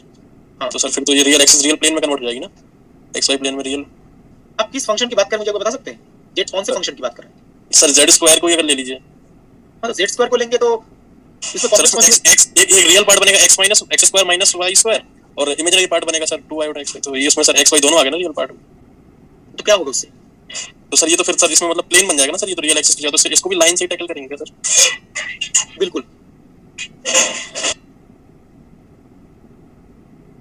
लाइन से करना है कि नहीं करना है ये इसके पावर पे डिपेंड करता है, ठीक है। जेड स्क्वायर का कैलकुलेशन करके देखिए, उसमें भी दोनों में पावर सेम ही आएगा। यस सर ये स्ट्रेट लाइन ओरिजिन से पास कर रहा है या नहीं कर रहा है, ये कैसे पता चलेगा? वो तो डिपेंड करता है हम किस पॉइंट की तरफ अप्रोच कर रहे हैं ना। अगर हम ओरिजिन की तरफ अप्रोच कर रहे हैं तब y = mx लेंगे, यहाँ पे क्या हम ओरिजिन की तरफ अप्रोच कर रहे हैं? यस सर, ठीक है सर, समझ गया। ठीक है, तो अगर हम ओरिजिन की तरफ अप्रोच करते हैं तो स्ट्रेट लाइन भी ओरिजिन के थ्रू पास करेंगे। जी सर, थैंक यू सर। अब यहाँ पे एक इंपॉर्टेंट कॉन्सेप्ट है, हाँ बताइए। सर यहाँ सब्स्टिट्यूट करने के लिए हमको तो हमेशा ओरिजिन से पास करने वाला ही y = mx वाला मतलब फॉर्मूला हमको अप्लाई करना पड़ेगा ना? क्यों, z0 क्या ओरिजिन है? z0 क्या ओरिजिन है? हाँ z0 नहीं है सर, बट यहाँ पर c का भी तो वैल्यू आ जाएगा ना, जैसे कि मतलब हम c को यदि 0 ना ले तो c का वैल्यू इसमें कोई फर्क पड़ेगा? जब आप ये डिफरेंस कैलकुलेट करेंगे उसमें c में डिपेंडेंसी ऐसा कहां आ रहा है बताइए? c में डिपेंडेंसी कहां पे है? ये जो कैलकुलेशन किया ये वाला पार्ट तो 0 बन गया ना यहाँ पर। Okay sir, okay. जब हम ओरिजिन की तरफ अप्रोच करेंगे तभी हम y = mx लेंगे, ओरिजिन की तरफ अप्रोच नहीं करते हैं तो y = mx + c। अब c फाइनल आंसर में आए ना आए वो दूसरी बात है, लेकिन स्ट्रेट लाइन ओरिजिन के थ्रू पास नहीं कर रहा है तो y = mx + c ही लेना पड़ेगा। यहाँ पे जो इंपॉर्टेंट कॉन्सेप्ट है, ये जो फंक्शन है fz = z*, ये डिफरेंशिएबल नहीं है। तो ये कैलकुलेट करके देखा गया है किसी भी कॉम्प्लेक्स फंक्शन के अंदर अगर z* प्रेजेंट होता है तो वो डिफरेंशिएबल नेचर का नहीं होता। रिपीटिंग, z* डिफरेंशिएबल नेचर का नहीं है, तो किसी भी फंक्शन के अंदर अगर z* प्रेजेंट है तो वो डिफरेंशिएबल नेचर का नहीं होता। यही पॉइंट देखिए यहाँ पे मेंशन किया गया है। सिंस z* और z* is not differentiable in the finite complex plane, therefore any function जो z* का फंक्शन होगा इज आल्सो नॉट डिफरेंशिएबल। ठीक है, तो z* जो है z* डिफरेंशिएबल नहीं है, तो z* का जो फंक्शन है वो भी डिफरेंशिएबल नहीं होगा। किसी भी फंक्शन के अंदर अगर z* प्रेजेंट होता है तो वो डिफरेंशिएबल नहीं होगा। जैसे सपोज आपको बोला गया सम फंक्शन sin of z*, ये क्या डिफरेंशिएबल होगा? No, किसका फंक्शन है? z* का। z* डिफरेंशिएबल नहीं है तो उसका फंक्शन अगर कोई लेते हैं तब भी वो भी डिफरेंशिएबल नहीं होगा। सपोज किसी क्वेश्चन में अगर ये है f of z = z* + 1 whole square, ये कोई भी फंक्शन डिफरेंशिएबल नहीं होगा बिकॉज इन फंक्शन के अंदर क्या प्रेजेंट है? z* प्रेजेंट है। तो this functions are not differentiable in nature.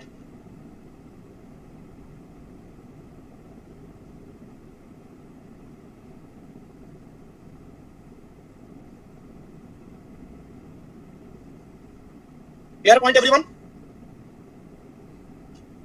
ठीक है, तो z* डिफरेंशिएबल नहीं है, तो किसी भी फंक्शन के अंदर अगर z* प्रेजेंट है तो वो डिफरेंशिएबल नहीं होगा। तो मैं यहाँ पे फंक्शन लिख रहा हूं, तो बता सकता है ये फंक्शन डिफरेंशिएबल है या नहीं है। Suppose f of xy = x² - y² + 2 iota xy - 5 whole to the power 10 into x minus y plus 1 whole to the power 5. This function is differentiable or not? No, sir. No, sir. No, because आप notice कीजिए, इसको आप क्या लिख सकते हो? What is this? ये z² है और ये जो x minus iota y है ये है z*। तो इसको आप लिख पाएंगे, पहला टर्म तो बनेगा z² - 5 whole to the power 10। इसका नेक्स्ट पार्ट बनेगा z* plus 1 whole to the power 5। तो सिंस इसके अंदर z* प्रेजेंट है, that's why this function is not differentiable in nature. ऐसे क्वेश्चंस इस पार्ट से पूछे जा सकते हैं। Is not differentiable in nature. Sir इसका जो Okay, sir. ठीक है, सर हाँ सर ये इसी टाइप का तो पूछ रहा था सर। ये जो इसका फर्स्ट पार्ट है ना, इसमें सारे हैं, x² भी है -y² भी है, अब इसको हमने z² में चेंज कर लिया ना। Yes sir. ठीक है, यहाँ पे सिंस z* प्रेजेंट है इसलिए नॉट डिफरेंशिएबल। z² से फर्क नहीं पड़ेगा बिकॉज़ z* प्रेजेंट है। z* दिख जाए तो नॉट डिफरेंशिएबल। सर यहाँ अगर x + iy होता है तो वहां पे वो डिफरेंशिएबल हो जाता। बिल्कुल सही। Example clear everyone? Yes sir. Sir अगर z* डिफरेंशिएबल नहीं होगा तभी sin z* डिफरेंशिएबल नहीं होगा ना? z* तो डिफरेंशिएबल ऐसे भी नहीं है ना, z* का डिफरेंशिएबल है तो sin z* भी नहीं होगा। ये चीज मैंने यहाँ पे प्रूफ किया है, जो z* डिफरेंशिएबल नहीं है तो किसी भी फंक्शन के अंदर अगर z* प्रेजेंट होता है या z* प्रेजेंट होता है तो वो भी डिफरेंशिएबल नहीं होगा। ठीक है, सर फिर mod of z भी नहीं होगा क्या डिफरेंशिएबल? mod of z बिल्कुल नहीं होगा। देखिए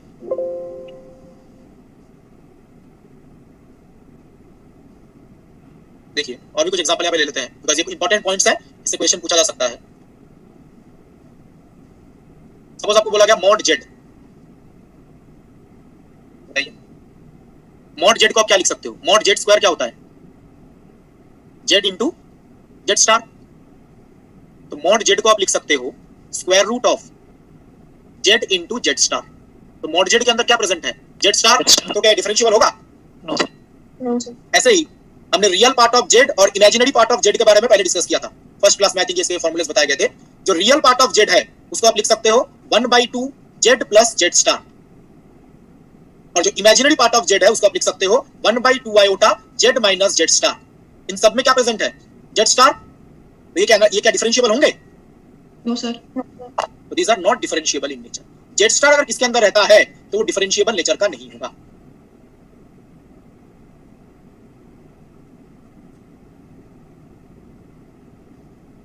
एवरीवन क्लियर है ये?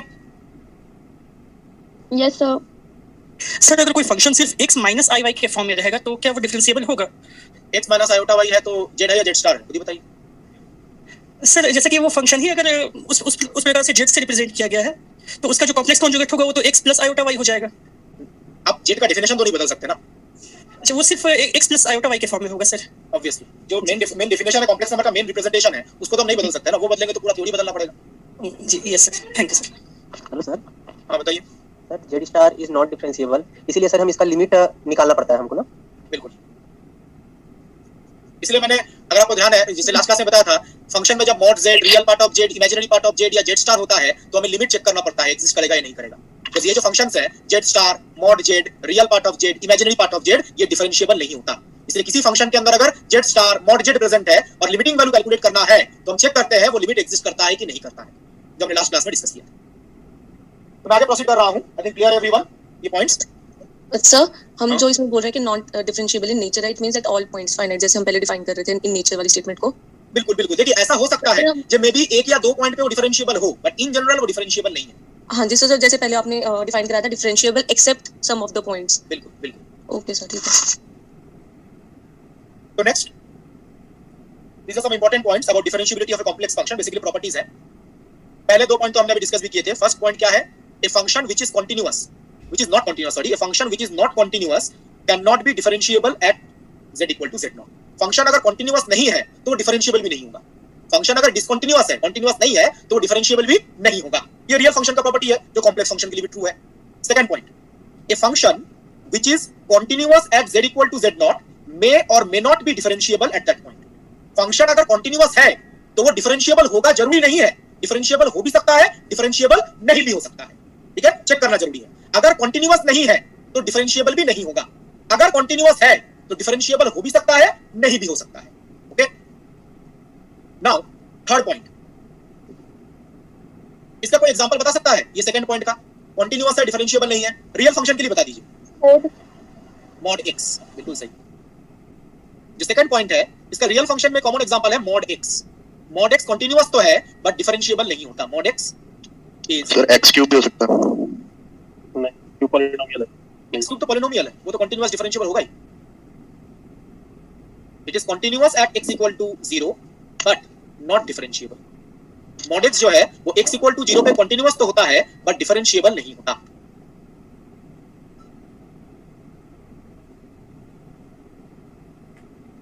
सेकंड जो प्रॉपर्टी है उसका मोस्ट कॉमन एग्जांपल ये है, mod x x equal to 0 पे कंटीन्यूअस तो है बट डिफरेंशिएबल नहीं है। थर्ड पॉइंट क्या बताया गया? देखिए पर स्टेप फंक्शन का रखता है ना? क्या step function? Step function discontinuous है ना? अच्छा सॉरी।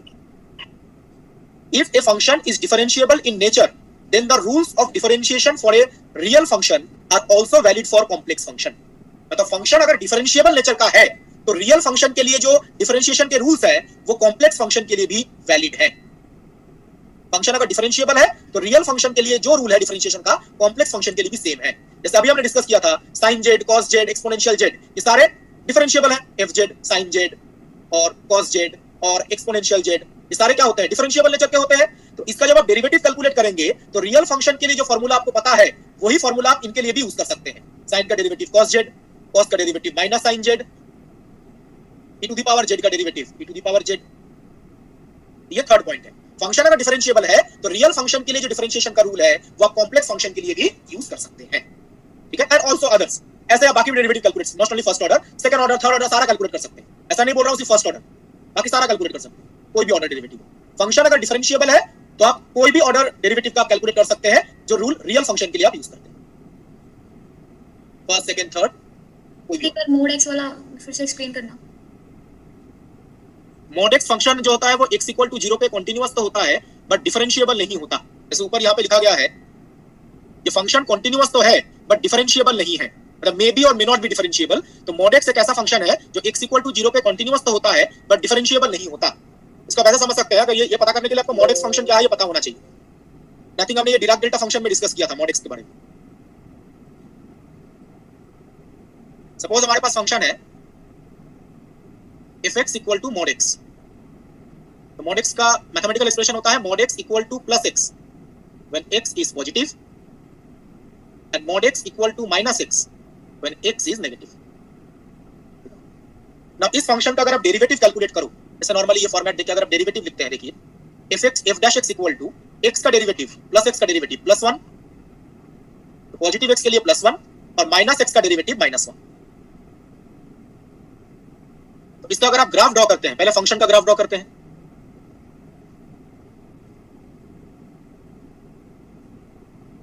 fx वर्सेस x, तो mod x का ग्राफ किस शेप का होता है? V शेप ये होता है ना। This is x equal to 0। आप देख सकते हैं पॉजिटिव x के लिए प्लस x और नेगेटिव x के लिए माइनस x। ये फंक्शन x इक्वल टू 0 पे कंटीन्यूअस है या डिसकंटीन्यूअस है? x इक्वल टू 0 पे कंटीन्यूअस, कोई ब्रेक तो नहीं है ना ग्राफ में, कंटीन्यूअस है। लेकिन इसका जो डेरिवेटिव है इसका अगर आप ग्राफ ड्रॉ करते हैं तो f dash x versus x, तो पॉजिटिव x के लिए डेरिवेटिव कितना है? प्लस 1 और नेगेटिव x के लिए माइनस 1, तो पॉजिटिव x के लिए प्लस 1 और नेगेटिव x के लिए माइनस 1। तो अब देखिए x इक्वल टू 0 पे ये डेरिवेटिव डिसकंटीन्यूअस नहीं है। तो जो बताया गया फंक्शन अगर कंटीन्यूअस है तो वो डिफरेंशिएबल होगा जरूरी नहीं है। फंक्शन अगर कंटीन्यूअस है तो वो डिफरेंशिएबल होगा जरूरी नहीं है। डिफरेंशिएबल हो भी सकता है, नहीं भी हो सकता है। जैसे इस केस में जो हमने फंक्शन चूज किया था mod x, ये x इक्वल टू 0 पे कंटीन्यूअस तो है बट डिफरेंशिएबल नहीं। तो mod x is continuous at x equal to 0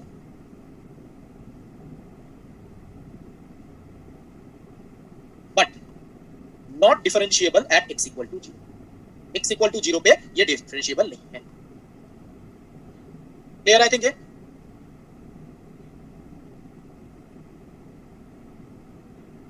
तो फंक्शन कंटीन्यूअस तो है बट डिफरेंशिएबल नहीं है। Clear everyone? जो 3 पॉइंट्स बताए गए पिछले स्लाइड में, यस सर। तो मैं आगे प्रोसीड कर रहा हूं। नेक्स्ट अनदर इंपॉर्टेंट पॉइंट, ये सारे प्रॉपर्टीज हैं, ये आप लोगों को चीजें एनालाइज करने में कहीं ना कहीं पे हेल्प करेंगी। देखिए क्या बोला गया है इस point, if f of z and g of z are differentiable at z equal to z0। दो फंक्शंस है f of z, g of z, जो z equal to z0 पे डिफरेंशिएबल है, then the function f of z plus minus g of z, f of z into g of z and f of z upon g of z are also differentiable at that point। Just ये जो division वाला property है इसमें g of z जो है, g of z0, ये non zero होना चाहिए, नॉन जीरो होना चाहिए। तो f of z, g of z अगर किसी पॉइंट पे डिफरेंशिएबल है, ठीक है, तो उनका सम डिफरेंस डिफरेंशिएबल होगा, उनका प्रोडक्ट भी डिफरेंशिएबल होगा, उनका डिवीजन भी डिफरेंशिएबल होगा, प्रोवाइडेड डिनोमिनेटर नॉन जीरो होना चाहिए। बिकॉज डिनोमिनेटर अगर जीरो बन जाए तो फंक्शन नॉट डिफाइंड हो जाएगा। तो एक एग्जांपल से इसको समझते हैं। सपोज आपने दो डिफरेंशिएबल फंक्शंस लिए, f of z लिया आपने sin z and g of z लिया cos z। ये दोनों फंक्शन डिफरेंशिएबल है या नहीं है? डिफरेंशिएबल है। तो इनका सम अगर आप कंसीडर करते हैं sin z plus cos z, ये डिफरेंशिएबल होगा। इनका अगर आप डिफरेंस कंसीडर करते हैं sin z minus cos z, ये भी डिफरेंशिएबल होगा। इनका अगर आप प्रोडक्ट कंसीडर करते हैं sin z into cos z, ये भी डिफरेंशिएबल होगा।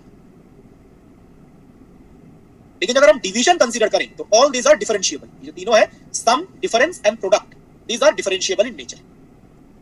इसमें कोई कंडीशन नहीं है, ये तीनों डिफरेंशिएबल नेचर के होंगे। कंडीशन किसके ऊपर होता है? जब आप डिवीजन की बात करते हैं। तो all this are differentiable in nature.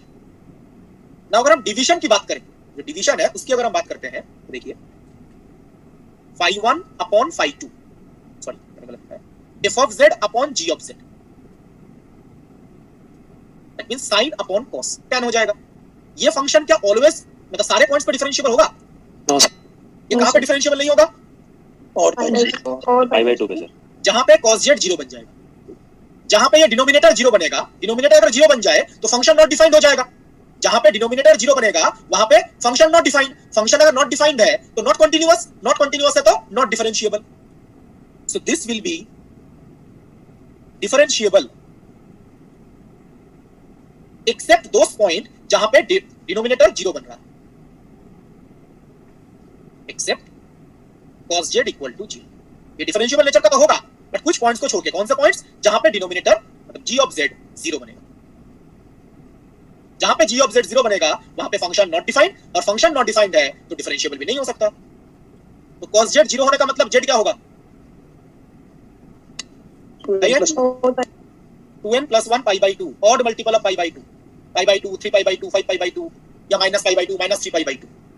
इसका मतलब क्या हुआ? इन पॉइंट्स को छोड़ के, ये जो पॉइंट्स है इन पॉइंट्स को छोड़ के बाकी पॉइंट्स पे फंक्शन क्या होगा? डिफरेंशिएबल। इन पॉइंट्स पे क्या दिक्कत है? इन पॉइंट्स पे cos z 0 बनेगा मतलब डिनोमिनेटर 0 बनेगा। डिनोमिनेटर अगर 0 बन जाए तो function not defined, function not defined तो नॉट कंटीन्यूअस, फंक्शन अगर कंटीन्यूअस नहीं होगा तो डिफरेंशिएबल भी नहीं हो सकता।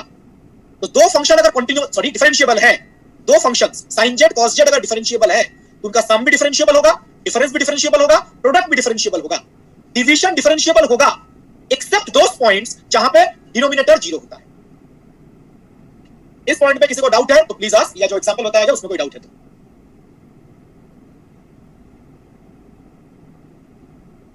No sir. तो मैं आगे प्रोसीड करूंगा। तो अभी तक हमने कॉम्प्लेक्स फंक्शन डिफरेंशिएबल है या नहीं है चेक कैसे करते हैं वो डिस्कस किया, और उसके रिगार्डिंग आई थिंक बहुत सारे प्रॉपर्टीज हमने डिस्कस की है। प्रॉपर्टी वाला पार्ट काफी ज्यादा इंपॉर्टेंट है फॉर एग्जामिनेशन पार्ट। ओके, तो मैं आगे प्रोसीड कर रहा हूं। तो अभी तक हमने क्या क्या डिस्कस किया? पिछले क्लास में लिमिट कंटिन्यूटी डिस्कस किया, अभी हमने डिस्कस किया डिफरेंशिएबिलिटी। ठीक है, अब यहां पे मैं ना एक flow chart kind of thing बता देता हूं, बिकॉज़ इसमें बहुत लोगों को कंफ्यूजन होता है। हमने लिमिट, कंटिन्यूटी और डिफरेंशिएबिलिटी के बारे में पढ़ा है। अब मुझे एक चीज बताइए, सपोज आप किसी फंक्शन का लिमिटिंग वैल्यू कैलकुलेट कर रहे हैं x नॉट पे या z नॉट पे, limit z tends to z nought f z। Suppose ये लिमिट एग्जिस्ट नहीं करता,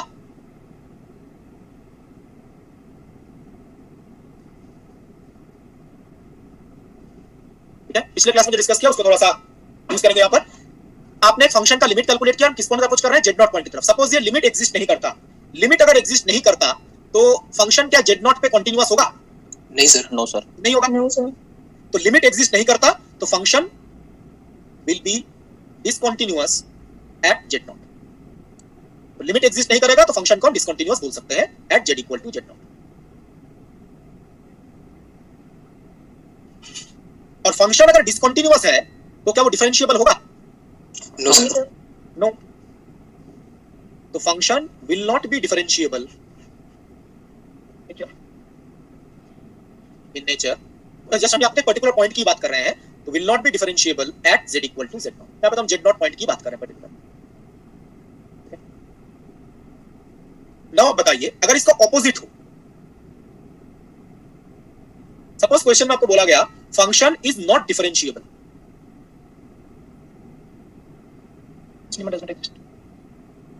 ये तो गलती है, इसलिए मैं फ्लो चार्ट बता रहा हूं। ये रिवर्स स्टेटमेंट जब आप बोलेंगे ना तो उसमें थोड़ा सा आपको ध्यान रखना पड़ेगा। सपोज आपको बोला गया फंक्शन डिफरेंशिएबल नहीं है, तो आपको पूछा गया फंक्शन कंटीन्यूअस हो भी सकता है, नहीं भी हो सकता। बिल्कुल सही, हो भी सकता है, नहीं भी हो सकता, नहीं भी हो सकता है। दोनों पॉसिबिलिटीज हैं, फंक्शन मे बी और मे नॉट बी कंटीन्यूअस। और लिमिट जो है वो क्या एग्जिस्ट करेगा? Right, may be may not be. Limit exist कर भी सकता है, नहीं भी कर सकता है, दोनों पॉसिबिलिटीज हैं। वो तो कंटीन्यूअस होगा तो यस सर, कंटीन्यूअस होगा तो करेगा, नहीं होगा तो नहीं। नहीं, कंटीन्यूअस होने के 3 कंडीशंस थे, ध्यान है?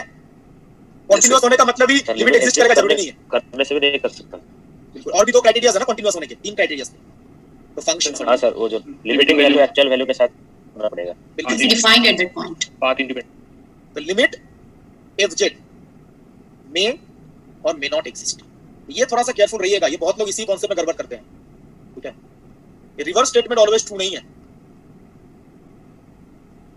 हमने यहाँ पे स्टार्ट इससे किया था, लिमिट अगर एग्जिस्ट नहीं करता तो फंक्शन डिसकंटीन्यूअस है, फंक्शन डिसकंटीन्यूअस है तो नॉट डिफरेंशिएबल।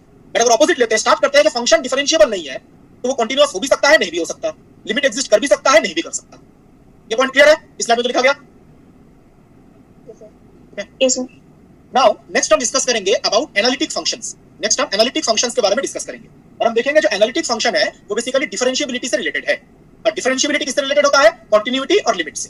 तो अभी तक हमने जो लिमिट, कंटिन्यूटी और डिफरेंशिएबिलिटी डिस्कस किया, अब इन तीनों को एक साथ हम एनालिटिक फंक्शन से कनेक्ट करेंगे, ठीक है। तो मैं आगे प्रोसीड कर रहा हूं। Complex analytic function. Complex function क्या है ये तो हमने पहले भी देखा है। एनालिटिक फंक्शन का मतलब क्या है, कब हम एक फंक्शन को एनालिटिक फंक्शन बोलते हैं। रीड द फर्स्ट पॉइंट, क्या बोला गया? A complex function f z is said to be analytic at a point z equal to z nought. एक कॉम्प्लेक्स फंक्शन एफ जेड है, उसको हम किसी पॉइंट पे एनालिटिक बोल सकते हैं z equal to z not पे, if it is differentiable at z equal to z not as well as at each point in the some neighbourhood of the point z equal to z not. मतलब क्या हुआ? z equal to z not पे function को analytic बोलेंगे कब? If it is differentiable at z equal to z not. z not पे function differentiable होगा as well as at each point in the sum neighborhood of the point z equal to z naught।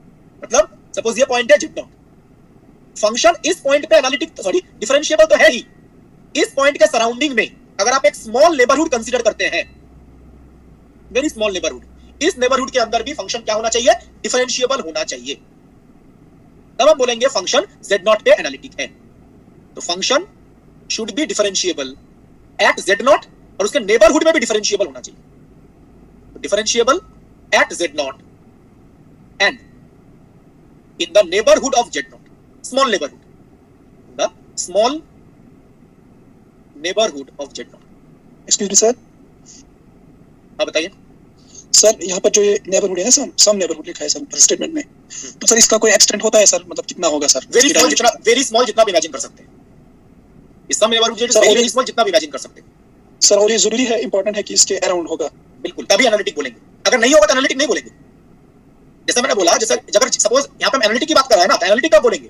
z not पे differentiable तो होना ही चाहिए, उसके neighbourhood में भी differentiable होना चाहिए। सपोज अगर ऐसा हुआ कि z नॉट पे डिफरेंशिएबल है बट नेबरहुड में डिफरेंशिएबल नहीं है, तो वो उसका एनालिटिक नहीं बोलेंगे, डिफरेंशिएबल बोलेंगे सर। डिफरेंशिएबल बोलेंगे, ठीक है, डिफरेंशिएबल बोलेंगे, एनालिटिक नहीं बोलेंगे। एनालिटिक होने के लिए z नॉट में भी डिफरेंशिएबल होना चाहिए और उसके स्मॉल नेबरहुड में भी डिफरेंशिएबल होना चाहिए। कितना स्मॉल? जितना स्मॉल आप इमेजिन कर सकते हो या मेजर कर सकते हो, ठीक है। Okay sir, okay sir, okay. और सेकंड पॉइंट देखिए क्या बोला गया है। ए complex function f of z is said to be analytic in a region R if it is analytic at every point in this region।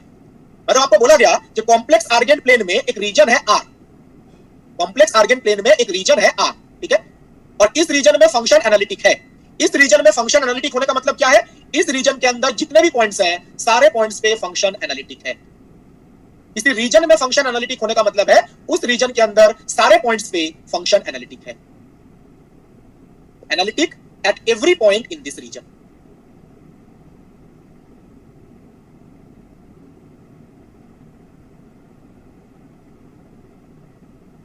ठीक है, यहाँ पे दो पॉइंट बताया गया। पहला पॉइंट बताया गया एनालिटिक होने का मतलब क्या है, किसी पॉइंट पे एनालिटिक होने का मतलब क्या है। तो किसी पर्टिकुलर पॉइंट पे z equal to z nought एक पर्टिकुलर पॉइंट है, किसी पर्टिकुलर पॉइंट पे एनालिटिक होने का मतलब है उस पॉइंट पे डिफरेंशिएबल तो होगा, उसके नेबरहुड में भी डिफरेंशिएबल होगा।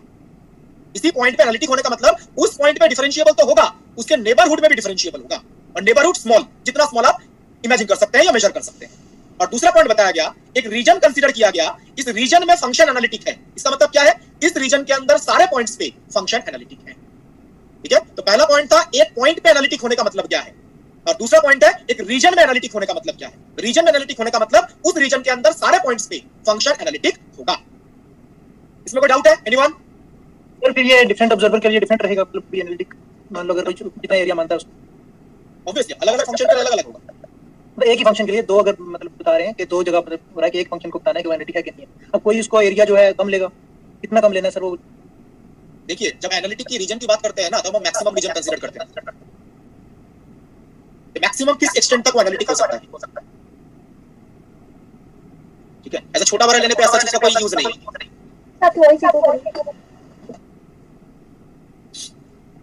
तो जाने देख वाल म्यूट करो, वॉइस ही तो कर रही है। ठीक है, ये दोनों पॉइंट क्लियर है। पॉइंट पे एनालिटिक होने का मतलब और रीजन के अंदर एनालिटिक होने का मतलब। आगे प्रोसीड कर रहा हूं। ये जो मैं एनालिटिक वाली बात की, कोई फंक्शन अगर सारे पॉइंट पे एनालिटिक है तो उसको बोला जाता है इंटायर फंक्शन। देखिए next point, if a complex function which is analytic at every point, कोई कॉम्प्लेक्स फंक्शन अगर ईच एंड एवरी पॉइंट पे एनालिटिक है, then the function is known as entire function. तब उस फंक्शन को हम क्या बोलते हैं? इंटायर फंक्शन, सारे पॉइंट पे एनालिटिक है। अब मुझे बताइए, सारे पॉइंट पे एनालिटिक होने का मतलब सारे पॉइंट पे डिफरेंशिएबल भी तो होगा। कोई फंक्शन सारे पॉइंट पे एनालिटिक होने का मतलब क्या है? It is differentiable at all points. This function will be differentiable at all points. और यहाँ पे ऑल पॉइंट्स का मतलब हम फाइनाइट कॉम्प्लेक्स प्लेन की बात कर रहे हैं। It is differentiable at all points. इस टाइप के फंक्शन को हम क्या बोलते हैं? Entire function. एग्जांपल जो यहाँ पे लिखा गया है देखिए, कोई फंक्शन अगर इस फॉर्मेट का है, कोई फंक्शन अगर इस फॉर्मेट का है तो वो डिफरेंशिएबल होता है नहीं होता है? Yes sir. अभी हमने डिस्कस किया था, इस टाइप के जितने भी फंक्शंस होते हैं वो सारे डिफरेंशिएबल होते हैं। तो these are differentiable at all points. अगर फंक्शन सारे पॉइंट पे डिफरेंशिएबल है तो एनालिटिक भी होगा। So this type of functions will be analytic at every point.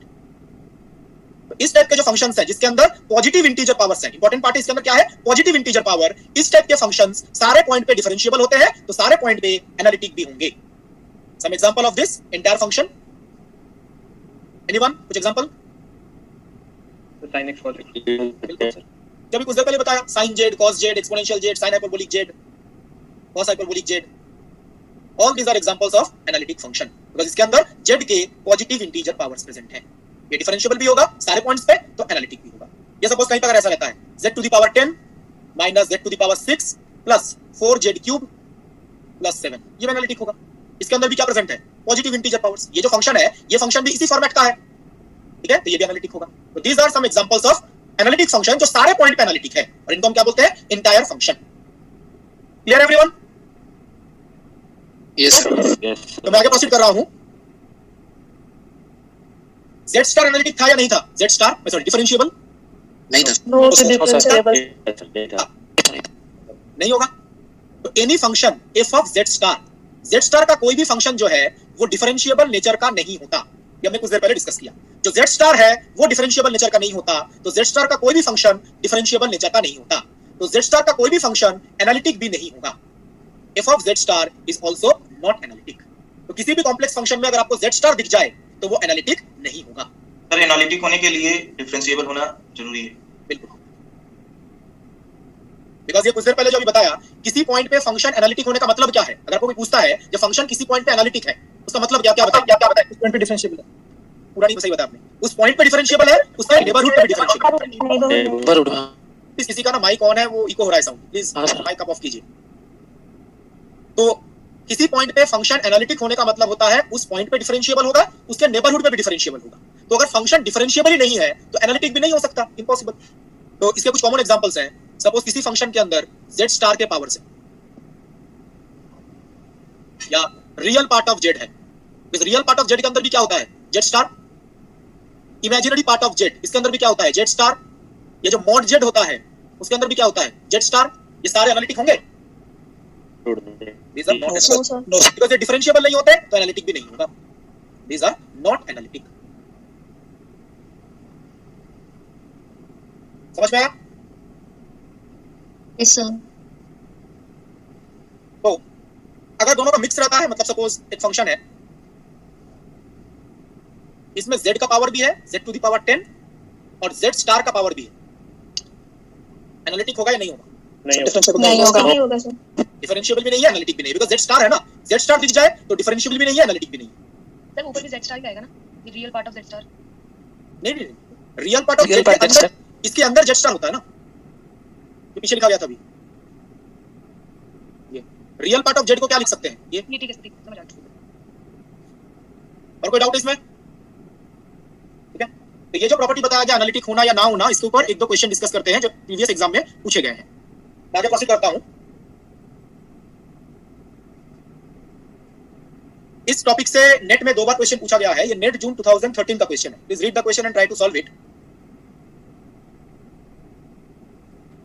Question में पूछा गया है which of the following is not a complex function of z, complex analytic function.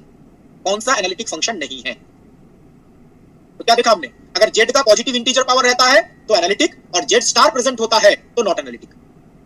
z का पॉजिटिव इंटीजर पावर है तो analytic, z star present है तो not analytic. Option D. Option D बिल्कुल सही। अब देखिए जो ऑप्शन डी है उसको आप लिख सकते हैं 1 minus z star whole to the power 4 into 2 in plus z whole to the power 6। D option में जो गिवन है यहाँ पे आप चेक करो, यहाँ से अगर आप माइनस कॉमन लेते हो तो ये z स्टार बन जाएगा।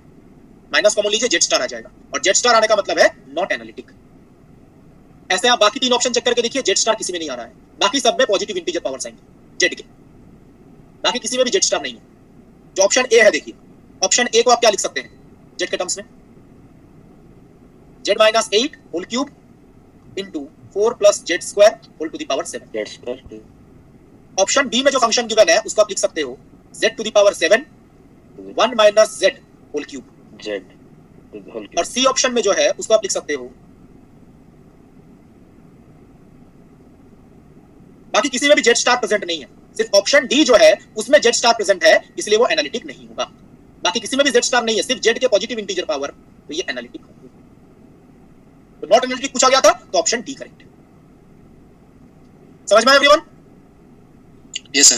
ठीक है, इस टॉपिक से जस्ट कोई एग्जाम में भी क्वेश्चन पूछा गया था। हाँ बताइए,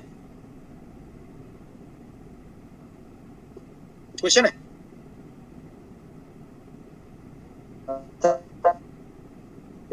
प्लीज ट्राई दिस क्वेश्चन। ये जस्ट 2019 में पूछा गया था।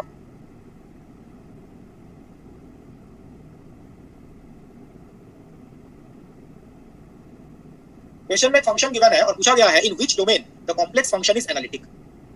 In which domain the complex function is analytic, ये पूछा गया। बेसिकली कौन से क्वाड्रेंट में? 2 डायमेंशनल है। A option sir. First and second quadrant sir. First and second no. D sir. Option C. Option C sir. Right, second and fourth quadrant. ये function second और fourth quadrant में analytic है। अब आप यहाँ पे नोटिस कीजिए, यहाँ पे जस्ट आपको मॉड फंक्शन का डेफिनेशन यूज करना है। mod x equal to plus x है when x is positive, and mod x equal to minus x होता है जब x नेगेटिव है। सिमिलरली जो mod y है, mod y equal to plus y होता है when y is positive, and mod y equal to minus y होता है when y is negative। ठीक है, ये तो मॉड फंक्शन का जो डेफिनेशन है वही है। नाउ अगर आप फर्स्ट क्वाड्रेंट की बात करें, फर्स्ट क्वाड्रेंट में x और y पॉजिटिव होता है नेगेटिव होता है? First quadrant positive. First quadrant में x और y दोनों पॉजिटिव होते हैं, x भी पॉजिटिव होता है और y भी पॉजिटिव होता है। तो देखिए जो फंक्शन है उसको आप क्या लिख सकते हो, f of z equal to mod x, this one. तो x पॉजिटिव है तो mod x को आप क्या लिख सकते हैं x, और y भी पॉजिटिव है तो mod y को y। ये z है या z स्टार है? z star. z star. तो क्या फर्स्ट क्वाड्रेंट पे एनालिटिक होगा ये? Not analytic. Not analytic. तो जिसके अंदर z स्टार हो रह गया वो एनालिटिक तो नहीं हो सकता, तो दिस इज नॉट एनालिटिक। ऐसे अगर आप सेकंड क्वाड्रेंट में चेक करें, देखिए ऐसे आपको क्वाड्रेंट बाय क्वाड्रेंट चेक करना है। तो फर्स्ट क्वाड्रेंट में तो z स्टार आ गया, z स्टार है तो एनालिटिक तो हो नहीं सकता। सेकंड क्वाड्रेंट में x क्या होता है, पॉजिटिव नेगेटिव? नेगेटिव। और y पॉजिटिव। पॉजिटिव। तब देखिए फंक्शन का फॉर्मेट क्या बन रहा है, f of z equal to mod x negative है तो mod x बन जाएगा -x, और y पॉजिटिव है तो mod y बन जाएगा y। यहां से अगर आप माइनस कॉमन लेते हैं तो आएगा x प्लस आयोटा y। इसको बेसिकली हम क्या लिख सकते हैं, माइनस z। मतलब इसके अंदर z स्टार तो नहीं है ना, z के पॉजिटिव इंटीजर पावर से, ये एनालिटिक होगा नॉट एनालिटिक? एनालिटिक। z के पॉजिटिव इंटीजर पावर है, z स्टार तो नहीं है। तो फर्स्ट क्वाड्रेंट में नॉट एनालिटिक, सेकंड क्वाड्रेंट में एनालिटिक। ऐसे ही आप थर्ड क्वाड्रेंट में चेक कीजिए, नॉट एनालिटिक, फोर्थ क्वाड्रेंट में एनालिटिक। ये सेकंड और फोर्थ क्वाड्रेंट में एनालिटिक होगा। जस्ट आपको क्वाड्रेंट बाय क्वाड्रेंट चेक करना है। फर्स्ट क्वाड्रेंट और थर्ड क्वाड्रेंट में z स्टार आ जाएगा तो नॉट एनालिटिक, सेकंड और फोर्थ क्वाड्रेंट में z के टर्म्स में आ जाएगा तो एनालिटिक।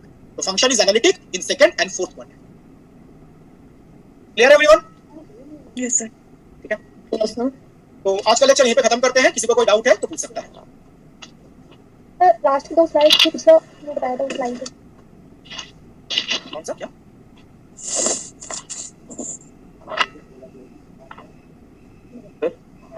हाँ बताइए सर ये एनालिटिकल फंक्शन जो है ये इसको हम टेलर सीरीज से भी कुछ कर सकते हैं मतलब मैं मतलब पढ़ रहा था तो उधर लिखा था कोई फंक्शन अगर एनालिटिक होता है तो उस फंक्शन का टेलर सीरीज एक्सपेंशन पॉसिबल है। ये जो लिखा गया है ना, जस्ट वन सेकंड, जैसे मैंने बोला फंक्शन अगर इस फॉर्मेट का है तो वो फंक्शन एनालिटिक होगा एट एवरी पॉइंट, और इस फंक्शन को हम क्या बोलते हैं, एंटायर फंक्शन। ये जो एक्सपेंशन लिखा गया है ना, ये टेलर सीरीज एक्सपेंशन ही है। ओके ये फंक्शन का टेलर सीरीज एक्सपेंशन ही है। ठीक है सर। टेलर सीरीज में डेरिवेटिव्स भी होते हैं ना सर, इसलिए बिल्कुल। और ये जो a के यहाँ पे लिखा गया है ना, ये जब हम टेलर सीरीज डिस्कस करेंगे तो देखेंगे ये a के जो कोएफिशिएंट है ये फंक्शन के डेरिवेटिव से ही रिलेटेड है। ओके बताइए सर। हम जब आपने इंटरवल बताया था, इंटरवल हम कर रहे हैं, अप्रोच कर रहे हैं, तो पहले आपने डिफाइन करा था +0 0 माइनस करके। तो सर हमने उसमें बोला कि हम कॉम्प्लेक्स आर्गन प्लेन में इनफाइनाइट पाथ्स के थ्रू वहां पे पहुंच सकते हैं z0 पे। बिल्कुल। बट हमने जब रियल के लिए करा था तब हमने कहा कि सिर्फ 2 वेज थे। बिल्कुल। तो सर इसमें डिफरेंस सिर्फ ये आ रहा है कि x डिपेंडेंट है जस्ट, और उसमें x और y दो आ रही हैं। बिल्कुल। इसीलिए उसमें इनफाइनाइट नंबर ऑफ पाथ्स, जब x और y दोनों आ गया तो ये 2D प्लेन बन गया ना। पर सर रियल फंक्शंस भी होते हैं जो 2 वेरिएबल 3 वेरिएबल बिल्कुल होते हैं। अगर रियल फंक्शन आपका 2 वेरिएबल हुआ तो उसमें भी ये तरीका अप्लाई होगा, infinite number of paths. Okay sir. यहाँ पे हमने रियल फंक्शन जो लिया है वो 1 वेरिएबल फंक्शन है, इसलिए 2 पाथ्स हैं। अगर इसके अंदर भी x y आ जाता तो इसमें भी इनफाइनाइट नंबर ऑफ पाथ्स आते। यस सर, ठीक है सर, थैंक यू। और सर ग्रुप का लिंक शेयर कर दीजिए सर। हेलो सर आपने जो मेरा नेटवर्क चला गया था, आपने वो एनालिटिक का पॉइंट बताया था, उसमें सेकंड पॉइंट में वो रीजन कैसे लिया था सर, एक बार बताना, मेरा नेटवर्क चला गया था वहां। कौन सा सेकंड पॉइंट? जो एनालिटिक का सेकंड पॉइंट बताया था आपने, रीजन ड्रॉ किया था जिसके अंदर ये वाला था सेकंड पॉइंट। यहाँ पे मैंने ये बोला जो फंक्शन अगर इस रीजन के अंदर एनालिटिक है, सपोज कोई फंक्शन एक रीजन के अंदर एनालिटिक है, इसका मतलब है इस रीजन के अंदर सारे पॉइंट पे एनालिटिक है। ओके सर ये रीजन मतलब कैसे ड्रॉ किया कि वो पॉइंट्स नहीं वो पॉइंट लिया जहाँ पे फंक्शन एनालिटिक है या डिफरेंशिएबल है। ओके सर, ठीक है। ये फंक्शन पे डिपेंड करता है, साइन के अलग पढ़ेंगे ना, फंक्शन के अलग होगा। बिल्कुल, आगे कुछ नहीं होगा, डाउट है तो पूछ सकते हैं। ये रीजन क्या होगा वो फंक्शन पे डिपेंड करेगा। ठीक है। ये जब हम Taylor series Laurent series discuss करेंगे तो वहां पे हम देखेंगे ये रीजन ड्रॉ कैसे किया जाता है। ओके सर, ये फंक्शन के अकॉर्डिंग होगा सर, जो अलग-अलग फंक्शन के लिए अलग-अलग। Okay thank you sir.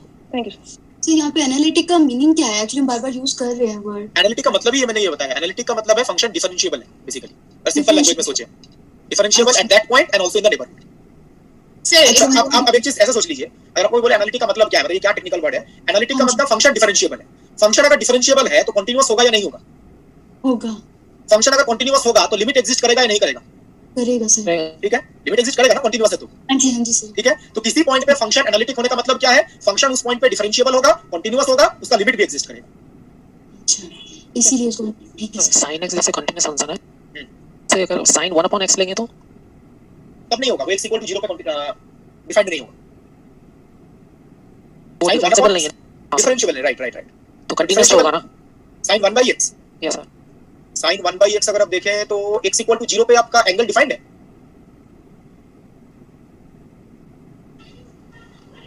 जो sin 1/x आप बोल रहे हैं, उसमें जो 1/x है वो एंगल है ना। हां सर। तो 1/x जो एंगल है वो क्या x = 0 पे डिफाइंड है? तो एंगल डिफाइंड नहीं है तो उसका साइन डिफाइंड कैसे होगा? सर एक बार मोड z वाला बताना, एनालिटिक कैसे नहीं होगा?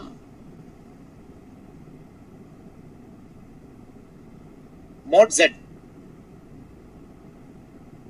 सर बाकी जगह तो मतलब कंटीन्यूअस रहेगा, लेकिन एट z = 0 पे पता नहीं ना उसका कुछ। बिल्कुल। It will be continuous except x = 0। वो सेट हो गया, थैंक यू।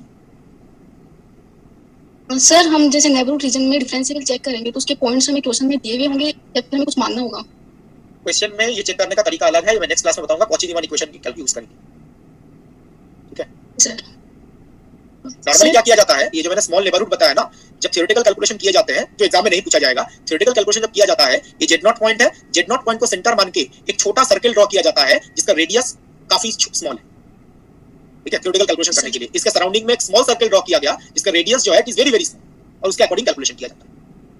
ओके सर जैसे आपने बताया कि फंक्शन अगर डिफरेंशिएबल है तो वो कंटीन्यूअस होगा ही, लेकिन अगर फंक्शन डिफरेंशिएबल नहीं है तो वो मे और मे नॉट बी कंटीन्यूअस। जैसे आपने mod x का एग्जांपल दिया, वो डिफरेंशिएबल तो नहीं था बट वो कंटीन्यूअस था। मतलब अगर ऐसा कौन सा फंक्शन, जैसे हम क्वांटम में पढ़ते हैं एक्सेप्टेबल वेव फंक्शन, मतलब जैसे कि कोई ऐसा फंक्शन आप एग्जांपल दे सकते हो जो डिफरेंशिएबल नहीं है और मे नॉट बी कंटीन्यूअस, मतलब ये इमेजिन कैसे करेंगे? मे नॉट में तो ऐसे ले लो ना, ये mod x है ना, क्वांटम में आप e to the power minus mod x की बात नहीं करते। Yes sir. क्वांटम में आप डिराक डेल्टा पोटेंशियल पढ़ते हैं, उसमें पार्टिकल का वेव फंक्शन में ऐसा टर्म नहीं आता। ये यस सर, वेव फंक्शन यही होता है इसको। ये होता है इसका, ये मॉड है ना, इसका डेरिवेटिव डिसकंटीन्यूअस होता है ना बिसाइड एक्स। ठीक आते हैं, ठीक है सर। ये मॉड एक्स की तो प्रॉपर्टी है ना, मॉड एक्स का डेरिवेटिव भी डिसकंटीन्यूअस होता है। Yes sir. ये डिसकंटीन्यूअस है मतलब डिफरेंशिएबल नहीं है। बट अगर डिफरेंशिएबल है तो कंटीन्यूअस होगा ही। बिल्कुल। सर एक डीपीपी शीट का एक क्वेश्चन है, मतलब सर लोकस, जैसे लोकस का पॉइंट अगर इंटरनेट पे जैसे मैंने सर्च किया तो उसका मतलब क्या है, एक कलेक्शन ऑफ पॉइंट्स।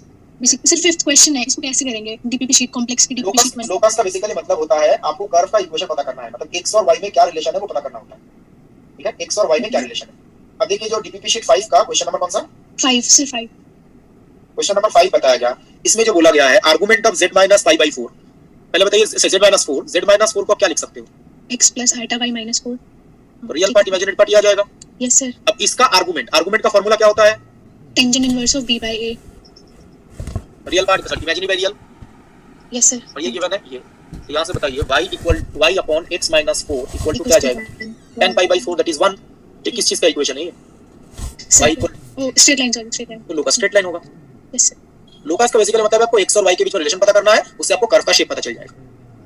जैसे मतलब ऐसे लिखा हुआ था कलेक्शन ऑफ पॉइंट्स, सर्कल, मतलब लोकस का मतलब ना सर्कल से डिफाइन कर रहे थे वो बार-बार, मतलब जहां भी। नहीं सर्कल नहीं है सर, वो कोई भी कर्व हो सकता है। जो कलेक्शन ऑफ पॉइंट है वो सही है, ये कलेक्शन ऑफ पॉइंट जो है वो सही है, बट वो सर्कल होना जरूरी नहीं है ऑलवेज। ठीक है sir, thank you sir. Sir आप इसका असाइनमेंट नहीं देंगे? हां मैं सेंड करूंगा। हां सेंड। सर लास्ट के 2 स्लाइड पर दिखा दीजिए प्लीज। सर टेलीग्राम ग्रुप पे सर मैं ज्वाइन नहीं हो पा रहा हूं सर, मुझे वहां से ज्वाइन कर दीजिए सर। यहां से आ रहा है चैट डज नॉट एग्जिस्ट। नहीं ऐसा नहीं है, सब ये इसे लिंक से ज्वाइन होगा, ये नंबर से ज्वाइन नहीं होगा। बहुत दिनों से कोशिश कर रहा हूं सर, नहीं हो पा रहा। डाल दो सर इसके पहले वाला क्या?